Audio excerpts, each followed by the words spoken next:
నారాయణం నమస్కృత్య నరం చైవ నరోత్తమం దేవీం సరస్వతీం వ్యాసం తతో జయముదీరయేత్. హరి ఓం. పరమేశ్వర స్వరూపమైన సభకి నమస్కారం. పరమోత్కృష్టమైనటువంటి రోజు భీష్మ ఏకాదశి. మాఘమాసంలో వచ్చేటటువంటి శుక్లపక్షంలో వచ్చేటటువంటి ఏకాదశి. ఈనాడు భీష్ముడు పరమాత్మలో సాయుధ్యం పొందినటువంటి రోజు. భాగవతంలో భీష్ముడు చేసినటువంటి స్థుతిని మాత్రమే వివరించారు పాండవులు. మొన్నటి రోజున మీకు కుంతీదేవి శ్రీకృష్ణ భగవానుడి ప్రార్థన చేసిన ఘట్టాన్ని వివరించాను. కుంతీదేవి ప్రార్థన తర్వాత ధర్మరాజు గారు బాధపడుతుంటే, కురుక్షేత్ర సంగ్రామంలో నేను ఎందరో రాజుల్ని తెగటార్చాను, దాని వలన నాకు కలిగినటువంటి పాపం ఏ విధంగా పోతుంది అని బాధపడుతున్నటువంటి సమయంలో ధర్మ సూక్ష్మాలు తెలుసుకోవడం కోసమని కురుక్షేత్రంలో అంపశయ్య మీద పడుకునున్నాడయ్యా మహానుభావుడు భీష్ముడు. అక్కడికి వెడదాం పద అని కృష్ణ భగవానుడు ధర్మరాజుని తీసుకుని వెళ్ళినప్పుడు ధర్మములను ఉపదేశం చేసి ఆయన అనంత బ్రహ్మమునందు కలిసిపోయినటువంటి సంఘటన మాత్రమే వివరించారు. అప్పుడు కృష్ణ భగవానుడిని ఆయన చేసిన స్తోత్రం. కానీ ఇవాళ భీష్మ ఏకాదశి పర్వదినాన్ని పురస్కరించుకుని నేను కించిత్తు స్వేచ్ఛ తీసుకుంటున్నాను. అందుచేత మహాభారతము, దేవీ భాగవతము, ఇతర గ్రంథాల్లో ఉండేటటువంటి భీష్ముని యొక్క చరిత్రని ఒక చోటికి క్రోడీకరించి దాన్ని ఒక్కసారి ఆవిష్కరించే ప్రయత్నం చేసి చిట్ట చివర భీష్మస్థుతిలోకి వచ్చేస్తాను. అప్పుడు భాగవతంలో ఉన్నటువంటి విషయాన్ని పూర్తి చేసినట్టు ఉంటుంది, ఇవాల్టి రోజున వినవలసినటువంటి విషయం ఏదో అది విన్నట్టు ఉంటుంది. ఏది వినడం చేత ఇవాళ మనం తరిస్తామో, ఏ మహాపురుషుడి యొక్క జీవితాన్ని మనం వినాలో అది వివరించే ప్రయత్నాన్ని చేస్తాను. భీష్ముడి జీవితం అంత తేలికైనటువంటి విషయం కాదు. ఆయన్ని అర్థం చేసుకోవడం ఎంత తేలిగ్గా కనపడుతుందో అంత కష్టమైన విషయం. ఎందుకంటే మధ్యలో మిమ్మల్ని నేను ఒక ప్రశ్న వేస్తాను, అప్పుడు మీరు ఆలోచన చేద్దురు కానీ అలా ఎందుకు జరిగింది అన్నది ఒకసారి మీరు ఆలోచన చేసే ప్రయత్నం చేద్దురు కానీ, ధర్మం అంటే ఎంత కష్టంగా ఉంటుందో, కాలం అంటే ఎలా ఉంటుందో మీరు గమనిద్దురు కానీ. భీష్ముడి జీవితంలో ఒకానొకప్పుడు బ్రహ్మగారు ఒక పెద్ద సభను ఒకదాన్ని తీర్చారు. అందులో ఋషులు, ప్రజాపతులు మొదలైనటువంటి వారందరూ ఇచ్చేశారు. ఇచ్చేసి ఆ సభ యందు కూర్చుని వారు చర్చ చేస్తున్నారు. దేని గురించి చర్చ చేస్తున్నారు అంటే, ఈ లోకములో కళ్యాణము జరిగేటట్టు చూడడం ఎలాగా, భగవంతుని యందు భక్తి కలిగేటట్టుగా ప్రవర్తించడం ఎలాగా. కాబట్టి మనం ఈశ్వరుడి యొక్క గుణములను ఆవిష్కరించి ప్రజలలో భక్తి పొందితే ఆ భక్తి వలన వారికి కావలసినటువంటి సమస్త కామములు చేకూరుతాయి. పైగా వారు నడవవలసినటువంటి పదంలో నడిచినటువంటి వారు అవుతారు. అందుచేత వీళ్ళందరికీ కూడా మనం ఏ విధంగా కళ్యాణమును సాధించి పెట్టాలి అని సభ జరుగుతోంది. ఆ సభ జరుగుతున్నటువంటి సమయంలో ఒక విచిత్రమైనటువంటి సంఘటన జరిగింది. ఆ సభలోకి గంగాదేవి ప్రవేశించింది. గంగమ్మ పరమ పవిత్రురాలు, హిమవంతుని యొక్క పెద్ద కూతురు గంగమ్మ. అందుకని ఆవిడ గంగాదేవి సభలో ప్రవేశించింది. సహజంగా ఆవిడ చాలా సౌందర్య రాశి, పార్వతీదేవికి తోబుట్టు కనుక విశేషమైనటువంటి అందగత్తె. ఆ తల్లి లోపల ప్రవేశించినటువంటి రీతిలో మహాసౌందర్య రాశి అయినటువంటి గంగ అక్కడ ఉండగా, చతుర్ముఖ బ్రహ్మగారి సభలో వాయువు వీచింది. ఒక పెద్ద గాలి వచ్చి గంగాదేవి యొక్క పవిట తొలగితే, అయితే దీని వెనకాతల ఉండేటటువంటి ఆదిశక్తి, పరాశక్తి కారణమై ఉంటుంది. ఆవిడ ఏదో చాలా దూరం ఆలోచించి పనులు చేస్తుంది. అది అనుకోకుండా జరిగినటువంటి సంఘటనలు కావు, వాటి వెనక అమ్మవారి ప్రణాళిక ఏదో ఉంటుంది. ఆ గంగమ్మ పవిట తొలగితే బ్రహ్మగారి సభలో ఉన్నాం మనం. ఎంత గౌరవం పాటించారో చూడండి. ఉన్నటువంటి వాడు చతుర్ముఖ బ్రహ్మగారు సభలో ఉన్నారు, వారి ఆధ్యక్షంలో జరుగుతోంది. పైగా మనందరం ఆ సభకి విచ్చేసినటువంటి సదస్యులం. ఇలాంటి చోట మనం గౌరవంతో ప్రవర్తించాలని అందరూ తలలు వంచుకుని కూర్చున్నారు. కానీ అందులో కూర్చున్నటువంటి ఒక రాజర్షి మాత్రం తదేక దృష్టితో గంగమ్మ వంక చూస్తున్నాడు. ఆశ్చర్యకరంగా గంగమ్మ కూడా ఆ రాజర్షి వంక తదేక దృష్టితో చూస్తాం. వారిద్దరి యందు కామము అతిశయించింది. మనం చతుర్ముఖ బ్రహ్మగారి సభలో ఉన్నామన్న విషయాన్ని మరిచిపోయారు. ఇది అంత తేలిగ్గా హాస్యాస్పదంగా జరిగే సందర్భం కాదు. దీని వెనకాతల ఏదో ఒక పెద్ద ప్రణాళికా నిర్మాణం జరిగింది అని మీరు అర్థం చేసుకోవాలి. ఈ సంకల్పములు మనకు అర్థమయ్యేవి కావు, కథ నడిస్తే మనకు అర్థం అవుతుంది. అప్పుడు బ్రహ్మగారికి ఆశ్చర్యం వేసింది. బ్రహ్మగారి సభలోకి వచ్చి గంగమ్మ ఇలా ప్రవర్తించడం ఏమిటి, రాజర్షి అలా ప్రవర్తించడం ఏమిటి, కాబట్టి మిమ్మల్ని శపిస్తున్నాను. ఇలా సమయాసమయములు లేకుండా కామప్రచోదనం కలిగి ప్రవర్తించావు కనుక నువ్వు మర్త్యలోకమైనటువంటి భూలోకమునందు జన్మించదవుగాక అని ఆ రాజర్షిని శపించారు. గంగమ్మని నీవు కూడా భూలోకమునందు ఆ రాజర్షికి భార్యవై కొంతకాలము చెరించదవుగాక అని, తదనంతరం శరీరం విడిచిపెట్టిన తరువాత నువ్వు మళ్ళీ స్వర్గలోకానికి వస్తావు అని శాప విమోచనం చెప్పారు. ఆ కారణం చేత రాజర్షి నేను ఎవరి కడుపున జన్మించాలి అని చూస్తున్నాడు. చూస్తుండగా ఆయనకి భరతవర్షంలో ప్రతీపుడు అనబడేటటువంటి ఒక మహారాజు, గొప్ప చక్రవర్తి, ఆయన భరత వంశంలో జన్మించాడు. మహాధర్మమూర్తి, బిడ్డలు లేరు. ఆ ప్రతీపుణ్ణి చూసి ఆయనకి కుమారుడిగా జన్మించాలి అని నిర్ణయం తీసుకున్నాడు. ఆయనకి కుమారుడిగా జన్మిద్దామని నిర్ణయం తీసుకుని ఆయన మర్త్యలోకంలో ప్రవేశించేటటువంటి సమయంలో గంగమ్మ బ్రహ్మలోకం నుంచి దిగి కిందకు వస్తాం. అరే రే, నేను ఎంత పొరపాటు పని చేశాను, నేనైనా ఆ సమయంలో కొంచెం పమిట సర్దుకుని సరిగ్గా ప్రవర్తించి ఉంటే పాపం ఆ రాజర్షికి అన్ని ఇబ్బందులు వచ్చి ఉండేవి కావు. నేను ఎంత పొరపాటుగా ప్రవర్తించాను, నేను చేసినటువంటి పొరపాటు పని సరిదిద్దుకోవాలంటే బ్రహ్మగారిచ్చినటువంటి శాపము వలన మత్స్యలోకములో జన్మించి ఆ రాజర్షి ఎవరిగా జన్మిస్తున్నాడో ఆయన భార్యగా కొంతకాలము ఉండాలి అనుకుంది ఆవిడ. ఈ సంకల్పము కలిగి వస్తున్నప్పుడు అష్టవసువులు ఆవిడికి రోదన చేస్తూ కనపడ్డారు, ఏడుస్తూ బాధపడుతూ కనపడ్డారు. ఆవిడ ఆశ్చర్యపోయింది. అష్టవసువుల్ని అడిగింది, మీరు ఎందుకు ఏడుస్తున్నారు, ఎందుకంత బాధగా ఉన్నారని అడిగింది. అయితే వాళ్ళు ఒక చిత్రమైనటువంటి విషయాన్ని ప్రతిపాదన చేశారు. మేము అష్టవసువులం, భార్యలతో కలిసి ఆకాశ మార్గంలో వెళ్ళిపోతున్నాం. వెళ్ళిపోతుంటే వశిష్ఠ మహర్షి ఆశ్రమం మీదుగా మేము ప్రయాణం చేస్తున్నాం. ప్రయాణం చేస్తున్నటువంటి సమయంలో మాకు వశిష్ఠ మహర్షి యొక్క ఆశ్రమం కనపడింది. అందులో ధేనువు ఉంది, కామధేనువు, నందిని. దానిని చూసి అందులో ద్యు అనబడేటటువంటి ఒక వసువుని ఆయన భార్య అడిగింది. అంత మెరిసిపోతోంది, ఏదో తెల్లటి పర్వతాకారంలో ఉంది, అంత ప్రకాశవంతంగా ఉంది, అంత తేజస్సుతో ఉంది, అది మామూలు అవే అని అడిగింది. అయితే ఆయన అన్నాడు, కాదు కాదు, దాన్ని కామధేను అంటారు, దాని పాలు తాగితే ఎటువంటి కోరికైనా తీరుతుంది అన్నారు. అంటే ఆ ద్యు అనబడేటటువంటి వసువు యొక్క భార్య ఆవిడంది, నాకు ఒక స్నేహితురాలు ఉంది, ఆవిడ పేరు ఉసీనరా. ఆ ఉసీనరా అనబడేటటువంటి స్నేహితురాలు కొంచెం రోగగ్రస్త అయి వృద్ధాప్యాన్ని పొందింది. ఆవిడికి మళ్ళీ యవ్వనం వస్తే మాతో పాటు సంతోషంగా గడుపుతుంది. అందుకని మనం ఈ కామధేనువుని అపహరిద్దాం. ఎలాగో లేడు కదా వశిష్ఠుడు ఆశ్రమంలో, అపహరించి తీసుకుని వెళ్ళి ఈ కామధేనువు యొక్క పాలు ఉసీనరాకి పట్టిద్దామని.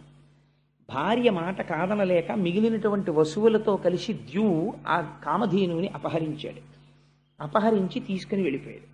వశిష్ఠ మహర్షి మరునాడు పూజ కోసమని, సాయంకాలం అగ్నికార్యం కోసమని దర్భలు మొదలైనవి సేకరించడానికని వెళ్ళారు. వారు తిరిగి వచ్చి ఆశ్రమంలో చూశారు, నందినీ ధేనువు కనపడలేదు.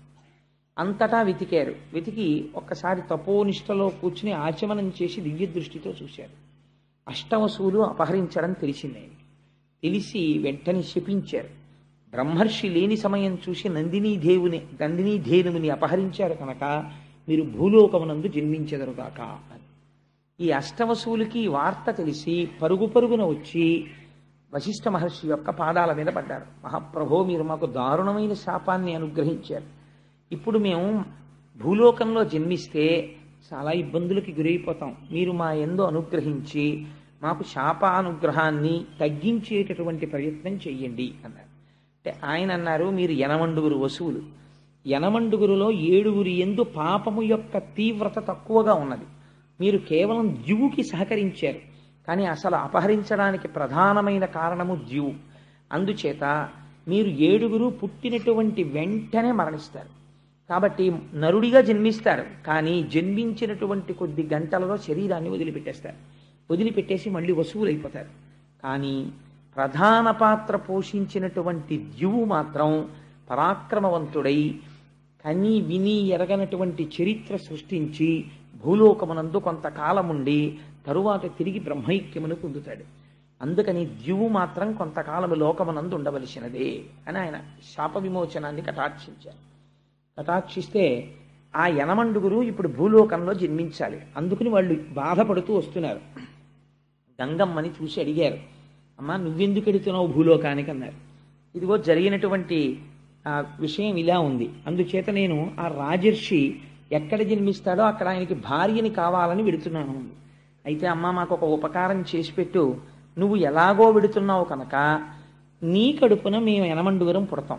పుట్టినప్పుడు నువ్వు మమ్మల్ని జ్ఞాపకం పెట్టుకుని శాప విమోచనం కోసం భూలోకంలో ఏ తల్లి కూడా పుట్టినటువంటి బిడ్డల్ని కొద్ది గంటలలోనే తీసుకెళ్లి చంపదు.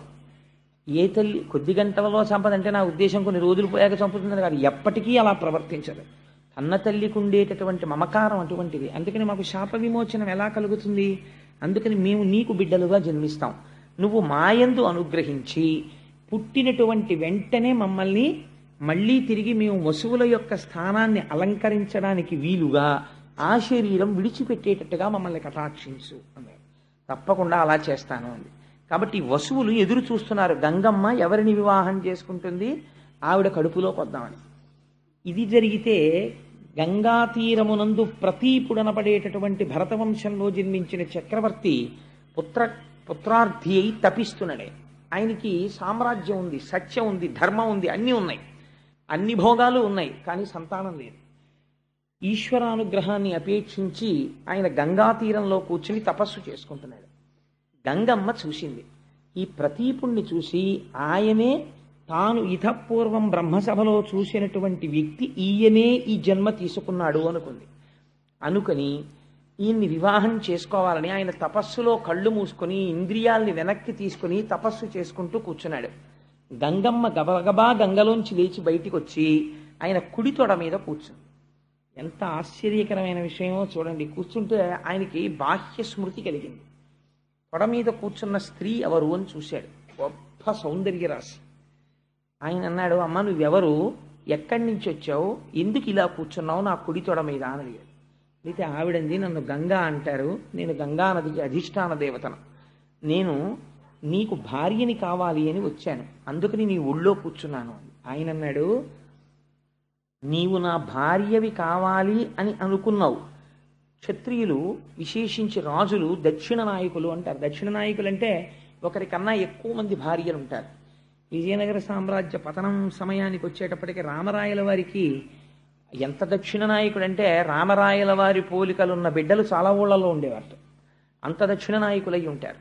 అలా దక్షిణ నాయకుడై ఉంటాడు కాబట్టి ఆయన ఒళ్ళో కూర్చుంది ఆవిడ. నేను ఏవి అనవసరపు విషయాలు చెప్పనండి. మీరు కావాలంటే విజయనగర పతనం అన్న పుస్తకం చదవండి, ఎంత ఆశ్చర్యకరంగా ఉంటుందో. తల్లికోట యుద్ధం అది రామరాయల వారిది. అందుచేత ఆవిడ వచ్చి కుడి తొడ మీద కూర్చుంటే ఆయన అన్నాడు, నువ్వు నన్ను భర్తగా పొందాలని వచ్చావు, కానీ ఒక పొరపాటు చేశావు. స్థితాదక్షిణ ఊరుమ్మే సమాశ్లిష్య భామిని అపత్యానాం స్నుషానాంచ స్థానం విద్ధి శుచిస్మితే అన్నాడు. ఓ శుద్ధమైన నవ్వు కలదానా, గొప్ప సౌందర్య రాశి, నీకు నన్ను భర్తగా పొందాలని కోరిక ఉండడం తప్పు కాదు, కానీ నువ్వు వచ్చి ఎక్కడ కూర్చున్నావు, కుడి తొడ మీద కూర్చున్నావు. కుడి తొడ మీద కూర్చునేటటువంటి అధికారము ఒక్క కూతురుకి కోడలికి వాళ్ళిద్దరికీ ఉంది. కూతురు కోడలు తప్ప పురుషుడి యొక్క తొడ మీద భార్య కూర్చోకూడదు. ఎప్పుడైనా భార్య కూర్చోవలసి వస్తే భర్త తొడ మీద, ఎడమ తొడ మీద కూర్చోవాలి. అసలు అలా ఎందుకు కూర్చోబెట్టుకుంటారండి? అలా ఎప్పుడు ఎవరు కూర్చోరు కదా, ఏదో కుర్చీల్లో కూర్చుంటారు. కానీ అలా ఒళ్ళో కూర్చోవడం, తొడల మీద కూర్చోబెట్టుకోవడం ఎల్లరంతా ఎక్కడ ఉంటుందండి బాబు అని మీరు అనుకోవచ్చు. ఉంటుంది. ఎక్కడుందో తెలుసా అండి? ప్రయాగలో వేణీదానం చేసేటప్పుడు ఉంది. జీవితంలో ఒక్కసారి చేస్తారు వేణీదానం, ఇంకొకసారి చేస్తామంటే ఒప్పుకోరు. సువాసినులు ఎన్ని జన్మలకి మళ్ళీ ఐదవతనంతోనే ఉండి ఐదవతనంతో వెళ్ళిపోవాలనుకున్న వాళ్ళు భర్త యొక్క ఎడమ తొడ మీద కూర్చుని వేణీదానం చేస్తారు. చాలా గమ్మత్తుగా ఉంటుంది, చాలా సంతోషంగా సరదాగా ఉంటుంది అది చూడడానికి. సరే, అందుచేత మేము ప్రయాగ వెళ్ళినప్పుడు చాలామంది చేశారు, మీరు చేశారు కదమ్మా. అందుకని ఆ వేణీదానం చేసినప్పుడు చాలా సరదాగా సంతోషంగా ఉంటుంది ఆ క్రియ. చేత ఎడమ తొడ మీద కూర్చుంటారు భర్తకి భార్య. అందుకని నువ్వు వచ్చి నా కుడి తొడ మీద కూర్చున్నావు కాబట్టి ఇప్పుడు నువ్వెవరు, నా కోడలితోనన్నా సమానం, కూతురితోనన్నా సమానం. నిన్ను నా కూతురితో సమానం అనడానికి వీల్లేదు. ఎందుచేత వీల్లేదంటే నువ్వు నన్ను భర్తగా పొందాలని అనుకున్నావు కాబట్టి నీకు ఆ భావన నా యందు ఉన్నప్పుడు నిన్ను నేను కూతురని అనకూడదు. కాబట్టి నాతో సమానుడైన వాడెవరు, నా కొడుకు. ఆత్మావై పుత్రనామాసి, నా తేజస్సు నా కుమారుని యందు ఉంటుంది. అందుకని నీవు నన్ను భర్తగా పొందాలనుకున్నావు కాబట్టి నా కుమారుడికి భార్య అవుతూ అనివి. అప్పుడు నువ్వు కూర్చోవడం ధర్మబద్ధం అయిపోతుంది. నువ్వు నా కోడలు వధువుగానివి, నాకు కుమారుడు జన్మిస్తే ఆ కుమారుడికి నువ్వు భార్య వధువుగాక, నీకు వరం ఇస్తున్నాను అన్నాడు. ఇప్పుడు చూశాడు, ఆ పైనుంచి వచ్చినటువంటి రాజర్షి చూసి, గోభిషుడు అని ఆయన, ఇప్పుడు నాకు అవకాశం దొరికింది, గంగమ్మని భార్యగా పొందాలి కాబట్టి నేను ఈ ప్రతీప మహారాజు యొక్క కుమారుడిగా జన్మిస్తాను అని ఆయన తేజస్సులోకి ప్రవేశించి శంతన మహారాజన్న పేరుతో జన్మించాడు. ఈ శంతన మహారాజు పెరిగి పెద్దవాడై యవ్వనానికి వచ్చిన తర్వాత పట్టాభిషేకం చేసి ప్రతీపుడి పిలిచి ఒక మాట చెప్పాడు. నేను ఒకనకొకప్పుడు గంగా తీరంలో తపస్సు చేస్తుండగా నాకు ఒక స్త్రీ కనపడింది. ఆమె నా కుడితొడ మీద కూర్చుని నన్ను భర్తగా పొందాలని అడిగింది. నేను నా కోడల్ని చేసుకుంటానని మాట ఇచ్చాను. అందుకని నీకు గంగా తీరంలో మెరుపు తీగ వంటి ఒక కన్య కనపడుతుంది, నువ్వు ఆ కన్యని భార్యగా స్వీకరించు అని ఆయన తపోభూములకు వెళ్ళిపోయాడు. ఒకనాడు శంతన మహారాజు గారికి వేట అంటే చాలా ఇష్టం. శంతన మహారాజు గారు వేటాడడానికి వెళ్ళాడు. వెళ్ళి తిరిగి వస్తూ విశ్రాంతి కోసమని గంగా తీరంలో కూర్చున్నాడు. అక్కడ కనపడింది గంగమ్మ. కనపడితే ఆయన తండ్రి గారు చెప్పినటువంటి స్త్రీ ఈమెయే అని నమ్మి ఆవిడ్ని వివాహం చేసుకోవడానికని ప్రయత్నించి ఆవిడతో మాట కలిపాడు. కలిపితే ఆవిడ వసువులకి మాట ఇచ్చి ఉన్నది, బిడ్డలు పుట్టినప్పుడు వెంటనే వాళ్ళు శరీరం వదిలిపెట్టేటట్టు చూస్తానని. ఇప్పుడు రేపు దానికి భర్త అడ్డుగా నిలబడితే వాళ్ళకి తాను ఇచ్చిన మాట నిలబెట్టుకోవడం కుదరదు. అందుకని ఆవిడంది, నేను నీకు భార్యనవుతాను, కానీ నాదొక షరతు ఉంది. ఏమి నీ షరతు అన్నాడు. యచ్చకుర్యామహంకార్యం శుభం వా ఇది వా శుభం, నేను ఏ పని చేసినా అది శుభం కావచ్చు అశుభం కావచ్చు, నేను ఏది మాట్లాడినా కూడా నవక్తవ్యం తథాప్రియం, నువ్వు దానికి ఎదురు చెప్పకూడదు. నేను ఏ పని చేసినా నువ్వు అంగీకరించాలి. నువ్వు ఏనాడు నాకు ఎదురు చెప్తావో ఆనాడు నేను నిన్ను విడిచిపెట్టి వెళ్ళిపోతాను. అలాగైతే నేను నిన్ను వివాహం చేసుకుంటాను. మనిషి జీవితం చాలా విచిత్రంగా ఉంటుందండి. వివాహం చేసుకునేటప్పుడు చాలా అందంగా ఉండడం అనేటటువంటిది చాలా ప్రధానమైన విషయమై కూర్చుంటుంది. కొన్నాళ్ళు పోయిన తర్వాత ఈ బాహ్యమైనటువంటి సౌందర్యం కన్నా అంతఃసౌందర్యమును మంచితనము ఇల్లాలిగా ఉండేటటువంటి లక్షణాలు ఉండడమే చాలా గొప్ప. ఏ కొరుక్కు తింటానా, నా బుర్రకాయ ఎందుకు వచ్చింది ఈ అందం అనిపిస్తుంది కొన్నాళ్ళు పోయాక. నేను ఈ మాట ఎందుకన్నానంటే మనకి ఈ కథలు అది నేర్పుతాయి. శంతన మహారాజు బాహ్య సౌందర్యాన్ని చూసి ప్రేమించాడు, వివాహం చేసుకున్నాడు. మొట్టమొదట కొడుకు కలిగాడు. కొడుకు పుట్టగానే ఇప్పుడు ఆయన యొక్క స్థితి మారింది, తండ్రి అయ్యాడు. కాబట్టి ఆయన ప్రేమ అంతా కొడుకు మీదకి వెళ్ళింది. బహు అందగాడు కొడుకు. అందున పెద్ద కొడుకు మొట్టమొదట పుట్టినవాడు. కొడుకులు లేక తన తండ్రి ఎంత బాధపడ్డాడో తెలుసు. కొడుకు పుట్టాడు. పుట్టగానే నిత్తుటితో ఉన్నటువంటి బిడ్డని 2 చేతుల్లో పట్టుకుని గంగమ్మ వెళ్ళి గంగలో వదిలిపెట్టేసింది. అంటే ఆవిడ ఇచ్చినటువంటి మాట అటువంటిది. 7 వసువులకి ఆవిడ మళ్ళీ స్వస్థితిని కల్పించాలి, అందుకని నీటిలో విడిచిపెట్టేసింది. ఊరుకున్నాడు. ఎందుకనంటే వరం ఇచ్చాడు ఆవిడికి. యచ్చకుర్యామహంకార్యం శుభం వా ఇది వా శుభం, ఏది చేసినా అడ్డు పెట్టకూడదు, అందుకని ఊరుకున్నాడు. అలా ఒకసారి కాదు, 2 మాటలు కాదు, 3 మాటలు కాదు, 4 మాటలు కాదు, 7 సార్లు అయిపోయింది. 7 కొడుకుల్ని తీసుకెళ్లి గంగలో కలిపేసింది. 8వ మాట మహాతేజోవంతమైనటువంటి కుమారుడు జన్మించాడు.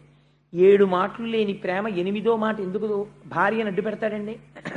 అంటే గంగమ్మ ఇచ్చినటువంటి వరం అక్కడతో పూర్తయిపోయింది. 8వ మాట మళ్ళీ ఆ బిడ్డని తీసుకుని వెళ్ళిపోతోంది గంగ వైపు. వెళ్ళిపోతుంటే ఆయన అన్నాడు, ఛీ రాక్షసి, ఎవరైనా మాతృత్వాన్ని కోరుకుంటారు, నువ్వేమిటి ఎంతమంది కొడుకులు పుట్టినా తీసుకెళ్లి గంగలో పారేస్తుంటావు, ఇప్పుడు 8వ మాట చేస్తున్నావు ఈ పని, ఇంకా నేను సహించను, నువ్వు ఆ పని చెయ్యడానికి వీల్లేదు. గంగమ్మ నవ్వింది, నువ్వు నేను చేసిన పనికి ఎప్పుడు అడ్డు పెడతావో అప్పుడు నిన్ను విడిచిపెట్టి వెళ్ళిపోతానని నేను ముందే చెప్పాను. ఇవాళ నువ్వు అడ్డు పెట్టావు, అందుకని నేను వెళ్ళిపోతున్నాను. వెళ్ళిపోతే వెళ్ళిపో, నా కొడుకు నాకు ఇచ్చాను. ఆవిడందా అది కుదరదు, నీ కొడుకు కాదు నాకు కూడా కొడుకే, వీణ్ణి నేను తీసుకెళ్ళి, పిచ్చి మహారాజా నేనేదో చేయలేదు, 7 వసువులకి మళ్ళీ వాళ్ళ సహజ స్థితిని ఇచ్చాను, వీడు 8వ వాడు బతకాలి, వీణ్ణి నేను తీసుకెళ్ళి వశిష్ఠ మహర్షి దగ్గర పరశురాముడి దగ్గర అస్త్ర విద్యనంతటినీ నేర్పి అపారమైనటువంటి ధనుర్విద్యా ప్రావీణ్యం వచ్చిన తరువాత తెచ్చి నీకు కొడుకుగా అప్పచెప్తాను, అప్పటి వరకు నా దగ్గర ఉంచుకుంటానని ఆ కొడుకుని తీసుకెళ్లి గంగమ్మ గంగలోకి వెళ్ళిపోయింది. వెళ్ళిపోయిన తర్వాత శంతన మహారాజు గారు ఒక్కడే ఉండేవాడు, రాజ్యం వెళ్తున్నాడు, వేటకెడుతున్నాడు, తిరుగుతున్నాడు, వస్తున్నాడు. అలా కొంతకాలం గడిచిపోయింది. అసలు గంగమ్మ చెప్పిన మాట మర్చిపోయాడు. ఒకానొక నాడు గంగా తీరంలో తిరుగుతున్నాడు. తిరుగుతుంటే మంచి యవ్వనంలో ఉన్నటువంటి వ్యక్తి అద్భుతంగా బాణప్రయోగం చేస్తున్నాడు. ఆ పిల్లవాడిని చూడగానే పితృప్రేమ పరవళ్ళు తొక్కింది. నా కొడుకు కూడా ఉంటే ఈ పాటికి ఇదే వయస్సులో ఉంటాడని, బాబు నువ్వెవరు ఏమిటి అని ఆరా తీశాడు. అప్పుడు గంగమ్మ వచ్చి ఈయన దేవవ్రతుడు అని పేరు ఉంచాను ఈయనకి. ఈయన గాంగేయుడు, గంగాస్తుడు కనుక గాంగేయుడు. ఈయన వశిష్ఠ మహర్షి దగ్గర పరశురాముడి దగ్గర ధనుర్విద్య ధర్మశాస్త్రం నేర్చుకున్నాడు. అన్ని విధాలుగా రాశీభూతమైనటువంటి రాజనీతిజ్ఞుడు, ధర్మము తెలుసున్నవాడు, పైగా విలువిద్య నేర్పరి. ఈ కొడుకుని నీకు అప్పజెప్తున్నాను అని ఆ కొడుకుని ఆయనకి అప్పజెప్పి ఆవిడ తిరిగి వెళ్ళిపోయింది. వెళ్ళిపోయిన తర్వాత ఆయన శంతనుడు వృద్ధాప్యంలోకి వచ్చేసాడు. అప్పటికి సంతోషంగా కొడుకు దొరికాడు, సభ చేశాడు, ఆ కొడుకుని పరిచయం చేశాడు, ఆనందంగా రోజులు గడిచిపోతున్నాయి. ఇక్కడే అనుకోని మలుపు ఒకటి తిరిగింది. ఒకానొక నాడు మళ్ళీ వేటకెళ్ళాడు. వేటకెడితే అక్కడ యోజన గంధి కనపడింది. అసలు ఆ సత్యవతి వృత్తాంతం అండి చాలా ఆశ్చర్యకరమైన వృత్తాంతం. అంటే నేను ఇప్పుడు దేవీ భాగవతం చెప్పట్లేదు కాబట్టి మళ్ళీ నేను ఆ సత్యవతి వృత్తాంతం అంతా చెప్పను. చెప్తే ఇప్పుడు నేను భాగవతం వదిలిపెట్టి దేవీ భాగవతంలోకి వెళ్ళిపోవడం అయిపోతుంది.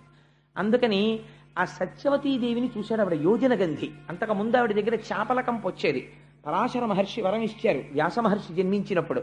ఆవిడ నించున్న చోటు నుంచి ఒక యోజనం దూరం కస్తూరి వాసన వస్తుంది. ఆవిడ పడవ మీద అందరినీ ఉచితంగా అటు ఇటు చేరుస్తూ ఉంటుంది గంగా తీరంలో. ఆ సత్యవతీదేవిని చూసి వివాహం చేసుకుంటానని అడిగాడు. ఆవిడంది, నేను స్వేచ్ఛా విహరిణిని కాను, నా తండ్రి దాశరాజు ఉన్నాడు, నువ్వు నా తండ్రిని అడుగు, నా తండ్రి సమ్మతిస్తే నన్ను చేపట్టు, నా తండ్రి అంగీకరించకపోతే అప్పుడు నువ్వు నన్ను రాక్షస వివాహంలో పాణిగ్రహణం చేసి తీసుకెడుదు గానివి, నా తండ్రి అనుమతి తీసుకోమని. అంటే శంతన మహారాజు గారు దాశరాజు దగ్గరికి వెళ్ళాడు. దాశరాజు వంగి వంగి నమస్కారాలు చేశాడు శంతనుడిని చూసి. అయ్యా మీకు నేను ఏం చెయ్యగలవాడను అన్నాడు. నీ కన్యకారత్నాన్ని నాకు ఇవ్వయ్యా అని అడిగాడు శంతనుడు. అడిగితే ఆయన ఎంత తెలివైనవాడో చూడండి. ఆయన అన్నాడు, దాశరాజు నా కూతురు సత్యవతిని నీకిచ్చి వివాహం చేస్తాను, కానీ రేపొద్దున్న నా కూతురు కడుపు పండి కొడుకు పుడితే ఆ కొడుక్కి రాజ్యం ఇస్తావా అని అడిగాడు. అడిగితే ఆయనకి దేవవ్రతుడు ఒక్కసారి మనస్సులో మిగిలాడు. పెద్ద కొడుకు ఉన్నాడు, మహానుభావుడు, ధర్మజ్ఞుడు, గొప్ప విలువిద్యా విశారదుడు. అటువంటి కొడుక్కి రాజ్యం ఇవ్వకుండా ఇంత వృద్ధాప్యంలో ఈ సత్యవతీదేవి కోసం అని చెప్పి తను ఎలా విడిచిపెట్టేసుకుంటాడు కొడుకుని? మాట ఇవ్వలేక వెనక్కి తిరిగి వెళ్ళిపోయాడు. కానీ ఈవిడ మీద మనస్సు ఉండిపోయింది. సరిగ్గా నిద్రపట్టట్లేదు, ఆహారం తీసుకోవట్లేదు, అస్థిమితంగా తిరుగుతున్నాడు. కుమారుడు వెళ్ళి అడిగాడు, నాన్నగారు ఏమైంది అని. చూచాయగా చెప్పాడు ఈ విషయాన్ని. మంత్రుల దగ్గర అడిగాడు మహానుభావుడు దేవవ్రతుడు. అడిగితే మీ నాన్నగారికి ఈ వయస్సులో వివాహం మీదుగా మనసు మళ్ళింది, సత్యవతిని వివాహం చేసుకోవాలనుకుంటున్నాడు, కానీ దాశరాజు ఈ నియమం పెట్టాడు అన్నారు.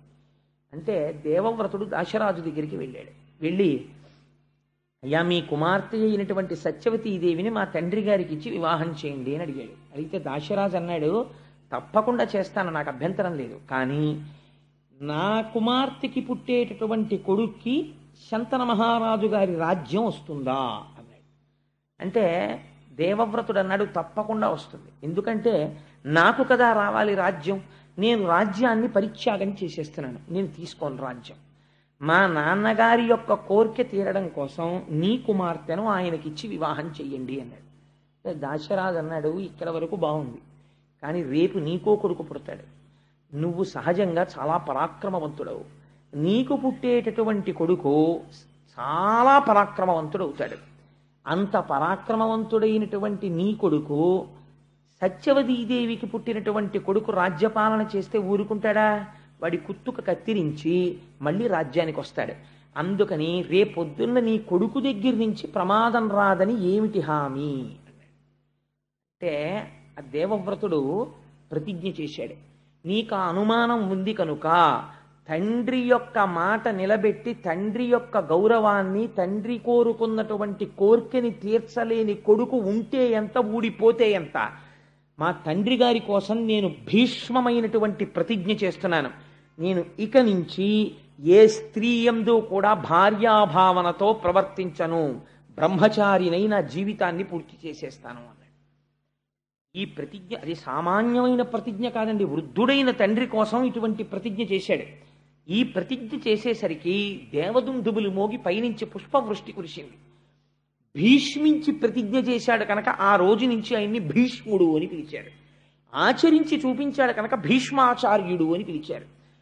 అప్పుడు తండ్రి గారు విని తెల్లబోయాడు. ఎంత త్యాగం చేశావురా, నీకు 2 వరాలు ఇస్తున్నాను. 1, యుద్ధ భూమిలో నువ్వు చేతిలో కోదండం పట్టుకొని ధనస్సు పట్టుకొని ఉండగా నిన్ను దేవేంద్రుడు కూడా ఓడించలేడు. 2, నీకు మరణము లేదు, స్వచ్ఛంద మరణం. నువ్వు కోరుకుంటే వస్తుంది, నువ్వు కోరకపోతే రాదు. అందుకని నీకు ఈ 2 వరాలు ఇస్తున్నానని సత్యవతీదేవితో సంతోషంగా కాలం గడుపుతున్నాడు. ఆయన కంటే వృద్ధాప్యం వచ్చేసినా సరే వెర్రి కోరికలు పుట్టాయి, కానీ కాలుడు ఊరుకుంటాడండి. నాకు ఇప్పుడు వెర్రి కోరిక పుట్టిందండి అంటే ఊరుకుంటాడా? 2 కొడుకులు పుట్టాడు, చిత్రాంగదుడు విచిత్ర వీర్యుడు అని.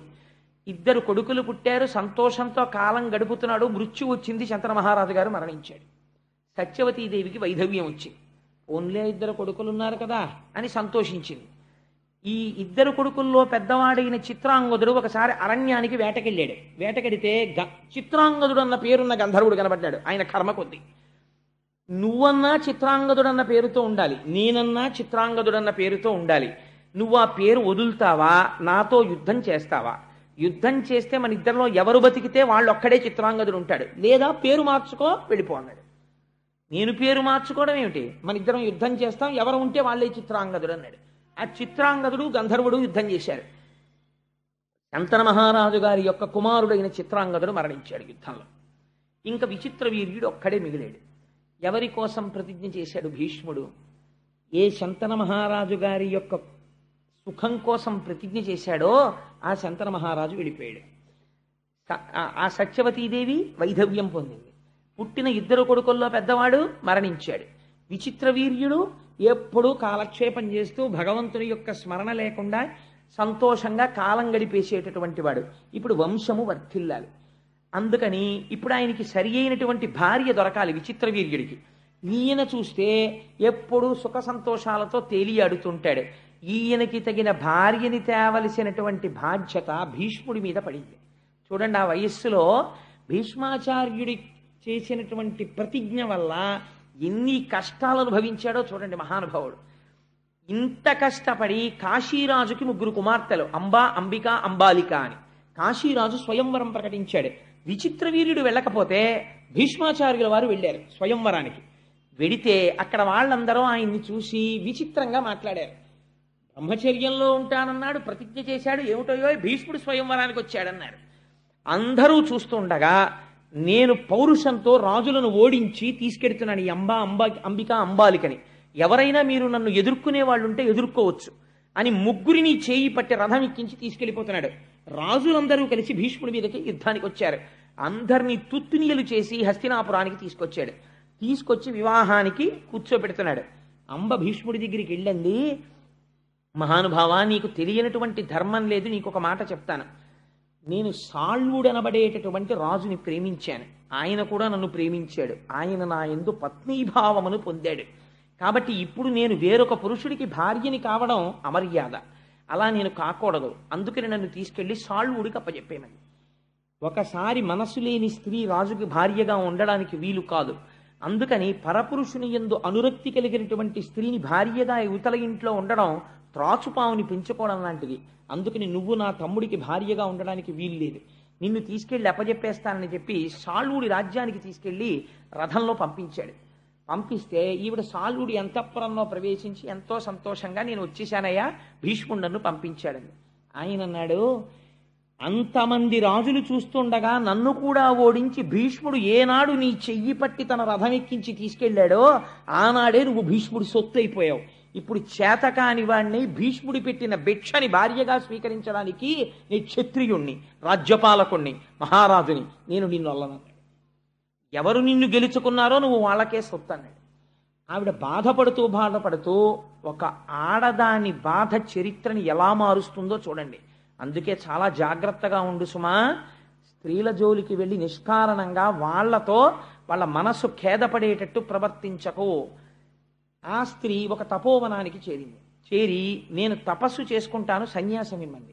అంటే ఋషులు అన్నారు, నువ్వు నిండు యవ్వనంలో ఉన్నావు, నువ్వు వచ్చి ఈ ఆశ్రమాల్లో కూర్చుంటే ఇక్కడ ఉన్న వాళ్ళ తపస్సులు పాడైపోతాయి, లేనిపోని గొడవలు వస్తాయి, అందుకని నువ్వు ఇక్కడ ఉండడానికి వీల్లేదమ్మా, ఇవాళ రాత్రికుండు, రేపటి రోజున నీ నీ మార్గము నువ్వు చూసుకో అన్నారు.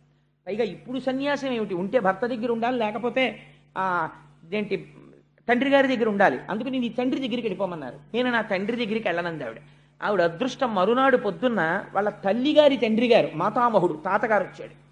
ఆ తాతగారికి తన గోడు వెళ్ళబోస్తుంది. ఆయన అన్నాడు, నేను పరశురాముడికి చాలా అంతేవాసిని, పరశురాముడు భీష్ముడికి గురువు, అందుకని పరశురాముడితోటి భీష్ముడికి చెప్పిస్తాను అన్నాడు. ఈలోగా ఒక పరిచారికుడు వచ్చి, అయ్యా పరశురాముల వారు ఏం చేస్తున్నారన్నారు. పరశురాముడి దగ్గరికి వెళ్ళి అంబ తన గోడు చెప్పుకుంటే పరశురాముడు విని హృదయం కరిగిపోయి, రేపటి రోజున నేను నిన్ను తీసుకుని హస్తినాపురానికి వెడతాను, భీష్ముణ్ణి పిలిచి తను గెలుచుకున్నాడు కాబట్టి నిన్ను వివాహం చేసుకోమని చెప్తాను అని రథం ఎక్కించి హస్తినాపురానికి తీసుకెళ్ళాడు. హస్తినాపురం బయట విడిది చేసి కబురు చేశాడు భీష్ముడికి. ఆయన వచ్చినటువంటి వాడు గురువు కనుక ఒక ఆవుని తీసుకుని వచ్చాడు. ఆవుని దానమిచ్చి నమస్కారం చేసి, మహాప్రభో మీరు రావడమే అదృష్టం, రాజ్యంలోకి ప్రవేశించండి అన్నాడు. అంటే ఆయన అన్నాడు, నేను నీ రాజధానిలోకి రావడానికి రాలేదు, నువ్వు ఓడించి తెచ్చినటువంటి కాంత అంబని భార్యగా స్వీకరించన్నాడు. అంటే ఆయన అన్నాడు, ఒకవేళ పంచతన్మాత్రలు తమ తమ విధులను నిర్వర్తించడం మానివేస్తే మానివేయవచ్చు, కానీ నేను ఒకసారి చేసిన ప్రతిజ్ఞ నుంచి మాత్రం వెనకడుగు వేసే సమస్య లేదు, అందుకని నేను మాత్రం భార్యగా స్వీకరించనన్నాడు. అయితే ఎవరి కోసం తెచ్చావో ఆ తమ్ముణ్ణి చేసుకోమని అన్నాడు. విచిత్ర వీర్యుడిని అడిగారు. ఆయన అన్నాడు, వేరొకడి యందు మనసు పెట్టుకున్నానని వెళ్ళిపోయినటువంటిది తిరిగి వస్తే ఆవిడ నేను పెళ్లి చేసుకున్నా, నాకు అక్కర్లేదన్నాడు. ఎంత పౌరుషం వచ్చిందో చూడండి విచిత్ర వీరుడికి. కాబట్టి ఇప్పుడు పరశురాముడికి ఆగ్రహం వచ్చింది, నువ్వు చేసుకుంటావా నాతో యుద్ధం చేస్తావా అన్నాడు. భీష్ముడు అన్నాడు, ప్రతిజ్ఞాపాలనం కోసం ప్రాణములు విడిచిపెట్టేస్తాను, మీరు కురుక్షేత్రానికి పదండి, అక్కడికి వస్తున్నాను యుద్ధానికి అన్నాడు. ఇద్దరు కురుక్షేత్రం చేరుకున్నారు. అక్కడ బ్రహ్మాండమైన యుద్ధం 22 రోజులు బ్రహ్మాండమైన యుద్ధం జరిగింది. తుత్తునీయల కింద కొట్టేసుకున్నారు ఒకళ్ళనొకళ్ళు. ఆఖరికి ఒక రోజు రాత్రి శిబిరంలో భీష్మాచార్యుల వారు పడుకుని ఉన్నారు. పరశురాముడిని నేను ఎలా నిగ్రహించగలను, రోజు ఆయనకి నమస్కారం పెట్టి యుద్ధం చేసేవారు గురువుగారు. యుద్ధం చేస్తుంటే అష్టవసువులు ఆయనకి సాక్షాత్కరించారు. భీష్మ, నువ్వు బెంగ పెట్టుకోకు, పరశురాముడికి కూడా తెలియనటువంటి అస్త్రం ఒకటి ఉంది, అది విశ్వకర్మ యొక్క మంత్రంతో ఉంది, అది నీకొక్కడికే తెలుసు, రేపటి రోజున అది ప్రయోగించు. ఆ అస్త్రం ప్రయోగిస్తే మరునాడు సూర్యోదయం వరకు పరశురాముడు నిద్రైపోతాడు. నిద్రపోయిన వాడు మరణించిన వాడితో సమానం యుద్ధభూమిలో. మరునాడు సూర్యోదయం వరకు మేల్కొనలేదు కాబట్టి పరశురాముడు మరణించినట్లే, కాబట్టి ఆ అస్త్రాన్ని ప్రయోగించు అన్నారు. తప్పకుండా ప్రయోగిస్తానని లేచి స్నానం చేసి ఆచమనం చేసి యుద్ధానికి వచ్చాడు. యుద్ధానికి వచ్చి పరశురాముడి మీద అస్త్రప్రయోగం చేద్దామని బాణాన్ని సంధించి మంత్రం చదువుతున్నాడు. మహర్షులందరూ దర్శనమిచ్చారు. నారదాదులు, ఎంత ఘోరమైన పాపం చేస్తున్నావు భీష్మ, నీ వంటి ధర్మజ్ఞుడు చెయ్యవలసిన పని కాదు, నువ్వు ఈ అస్త్రాన్ని ప్రయోగిస్తే నీ గురువు మరణించిన వాడితో సమానం అయిపోతాడు, గురువుని చంపినటువంటి పాపం వస్తుంది, అంతటి అపకారం అంతటి అవమానం గురువు పట్ల చెయ్యకూడదు, నువ్వు అలా వెయ్యకు అన్నారు. గురువుని అవమానించను అని ఆ అస్త్రాన్ని ఉపసంహారం చేసేసాడు. అదే సమయంలో జమదగ్ని మొదలైనటువంటి వాళ్ళు పరశురాముడి తండ్రి వాళ్ళు వచ్చారు. వచ్చి, నువ్వు కూడా బ్రాహ్మణుడవై నీ శిష్యుల మీద ఇంత బాణప్రయోగం చెయ్యకూడదు, ఆయన ధర్మానికి కట్టుబడ్డాడు, నువ్వు ఉపశాంతి వహించని పరశురాముడికి చెప్పారు. పరశురాముడు ఒక స్థితిలో భీష్ముడితో యుద్ధం చేస్తూ మోకాళ్ల మీద దొల్లి రథంలోంచి కింద పడిపోయాడు. అందుకని పరశురాముడు ఓటమిని అంగీకరించాడు భీష్ముడి చేతిలో. నేను ఓడిపోయినట్టే లెక్క, అంబా ఇంక నిన్ను నేను రక్షించలేను, నువ్వు ఎక్కడ రక్షణ దొరుకుతుందనుకుంటే అక్కడికి వెళ్ళిపోవచ్చు అన్నాడు. నీకు ఎవరి వలన వివాహం అవుతుందనుకుంటే వారిని ఆశ్రయించి అన్నాడు. ఆవిడంది, నాకు ఒక విషయం అర్థమైంది, పరశురాముడు 21 మాటలు భూమండలాన్ని చుట్టూ తిరిగి క్షత్రియుడన్న వాడిని అందరినీ తెగటార్చాడు, అటువంటి పరశురాముడిని ఓడించేశాడు ఈ భీష్ముడు. కాబట్టి భీష్ముడిని ఓడించేవాడు లేడు కాబట్టి నా పెళ్ళవదు కాబట్టి నేను ఒక్క ప్రతీకారం తీర్చుకుంటాను, ఈ భీష్ముడిని చంపుతాను, ఇదే నా ప్రతిజ్ఞ ఇవాళ నుంచి, ఇంకా నాకు వివాహం అక్కర్లేదు, భీష్ముడు ఎలా చనిపోతాడు ఇదొక్కటే నా కోరిక అని ఆవిడ తపస్సు చేయడం మొదలెట్టి. ఒక చోట అంటారు, ఆవిడ ముందు సుబ్రహ్మణ్యేశ్వర స్వామి వారి గురించి తపస్సు చేసింది. కందుడు ప్రత్యక్షం అయ్యాడు. ఏమి నీ కోరిక అన్నాడు. భీష్ముడిని నిగ్రహించాలని. అది నేను చెప్పలేను, భీష్ముడికి వరం ఉంది, చేతిలో ధనస్సు ఉండగా ఎవరూ చంపలేరు, పైగా ధర్మజ్ఞుడు, అందుకని నీకు ఒక పుష్పమాలను ఇస్తాను, ఈ పుష్పమాల మెడలో వేసుకుని ఎవరు యుద్ధం చేస్తే వాళ్ళు భీష్ముడి మీద గెలుస్తారు అన్నారు.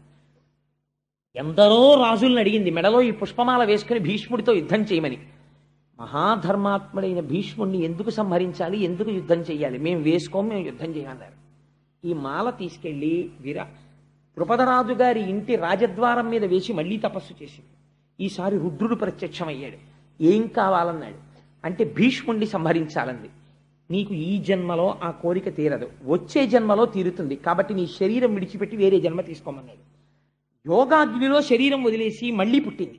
మళ్ళీ పుట్టినప్పుడు ఆడదై పుట్టింది. మళ్ళీ ఆడదై పుడితే భీష్ముడు యుద్ధం చేయడు, అందుకని మగవాడిగా మారాలి. మళ్ళీ తపస్సు చేసింది, మళ్ళీ తపస్సు చేసి మగవాడిగా మారింది, అందుకని శిఖండి.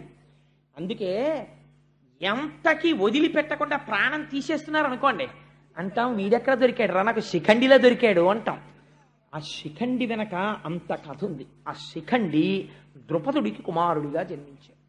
ఆ ద్రుపదుడికి ఇంట్లో జన్మించి పెరిగి పెద్దవాడవుతున్నాడు. పాండవ పక్షంలోకి చేరాడు. మహానుభావుడు భీష్ముడికి ఎంత అగ్ని పరీక్షలు వచ్చాయో తెలుసా అండి జీవితంలో. ఇంత కష్టపడి విచిత్రవీర్యుడికి అంబికా అంబాలికనిచ్చి వివాహం చేశాడు. ఇద్దరినీ వివాహం చేసిన తర్వాత విచిత్రవీర్యుడికి క్షయవ్యాధి వచ్చి చచ్చిపోయాడు. చచ్చిపోతే అంబికా అంబాలిక విధవలైపోయారు, వంశం ఆగిపోయింది. దాశరాజు ఏ సింహాసనం కోసమని సత్యవతీదేవికి పుట్టినటువంటి కొడుకులకి రాజ్యం ఇమ్మన్నాడో ఆ కొడుకులు ఇప్పుడు లేనే లేరు, మనవలు లేరు, ఆగిపోయింది. ఆగిపోతే ఆ సత్యవతీదేవే భీష్ముడిని పిలిచింది. పిలిచి, భీష్మ, వంశం ఆగిపోయింది, యుగధర్మాన్ని అనుసరించి ఇది తప్పు కాదు, నా కోడళ్ళైనటువంటి అంబిక అంబాలికల యందు వాళ్ళు ఋతుస్నానము చేసిన తర్వాత నువ్వు సంగమించు. సంగమిస్తే మళ్ళీ వంశము నిలబడుతుంది. వంశము కోసమని అలా సంగమించవచ్చు, దోషం లేదు. అందుకని నువ్వు సంగమించు అత్తగారి అనుగ్రహంతో ధర్మబద్ధమైతే అని అడిగింది ఆవిడ. అంటే దాని ఎందుండేటటువంటి ధర్మ సూక్ష్మం వేరు. ఇప్పుడు నేను దేవీ భాగవతం మాట్లాడటం లేదు కదా. 8 రకాల కొడుకులు ఉంటారు, ఆ కొడుకులు ఏమిటి, ఎలా వస్తారు, అది ఎలా ధర్మం అవుతుంది, ఇవన్నీ దేవీ భాగవతం అయితే చెప్పాలి. ఇప్పుడు ఎందుకు ఆలరంతా నాకు. అందుకని ఈ మాట చెప్తే భీష్ముడు అన్నాడు, అమ్మా నేను ప్రతిజ్ఞ చేశాను ఆనాడే, నేను ఏ స్త్రీ ఎందు కూడా అలా ప్రవర్తించను, నేను బ్రహ్మచర్య నిష్ఠ ఎందు ఉన్నవాడను. అందుకని వంశము లేకపోతే నేనేమీ చెయ్యలేను, కానీ నేను మాత్రం అలా ప్రవర్తించను. దీనికి ఒక్క పరిష్కారం. ఎవరైనా బ్రహ్మజ్ఞాన సంపన్నుడై కేవలము వరకటాక్షము కోసమని సంగమించడము తప్ప శరీరమునందు అటువంటి కోరిక లేని ఒక బ్రాహ్మణుణ్ణి, ఒక బ్రహ్మజ్ఞానిని వేడుకో అన్నాడు. అంటే అప్పుడు వ్యాసుణ్ణి ప్రార్థన చేసింది. సరే, ఆ తర్వాత కథ మీకు తెలుసు. పాండవులు పుట్టడం, పాండురాజు గారు పుట్టడం, విదురుడు పుట్టడం, ధృతరాష్ట్రుడు పుట్టడం, దాసికి విదురుడు పుట్టడం, అలా వాళ్ళు ముగ్గురు పుట్టడం. తర్వాత కథ నడిచింది. ఆ తర్వాత ఎక్కడికి వచ్చేసింది, ఇన్ని తరాలు మారిపోతున్నాయి. ధృతరాష్ట్రుడు పుట్టాడు, పాండురాజు పుట్టాడు, పాండురాజు మళ్ళీ మరణించాడు, పాండురాజు యొక్క పిల్లలు పుట్టేశారు పాండవులు, ధృతరాష్ట్రుడికి దుర్యోధనాదులు జన్మించారు.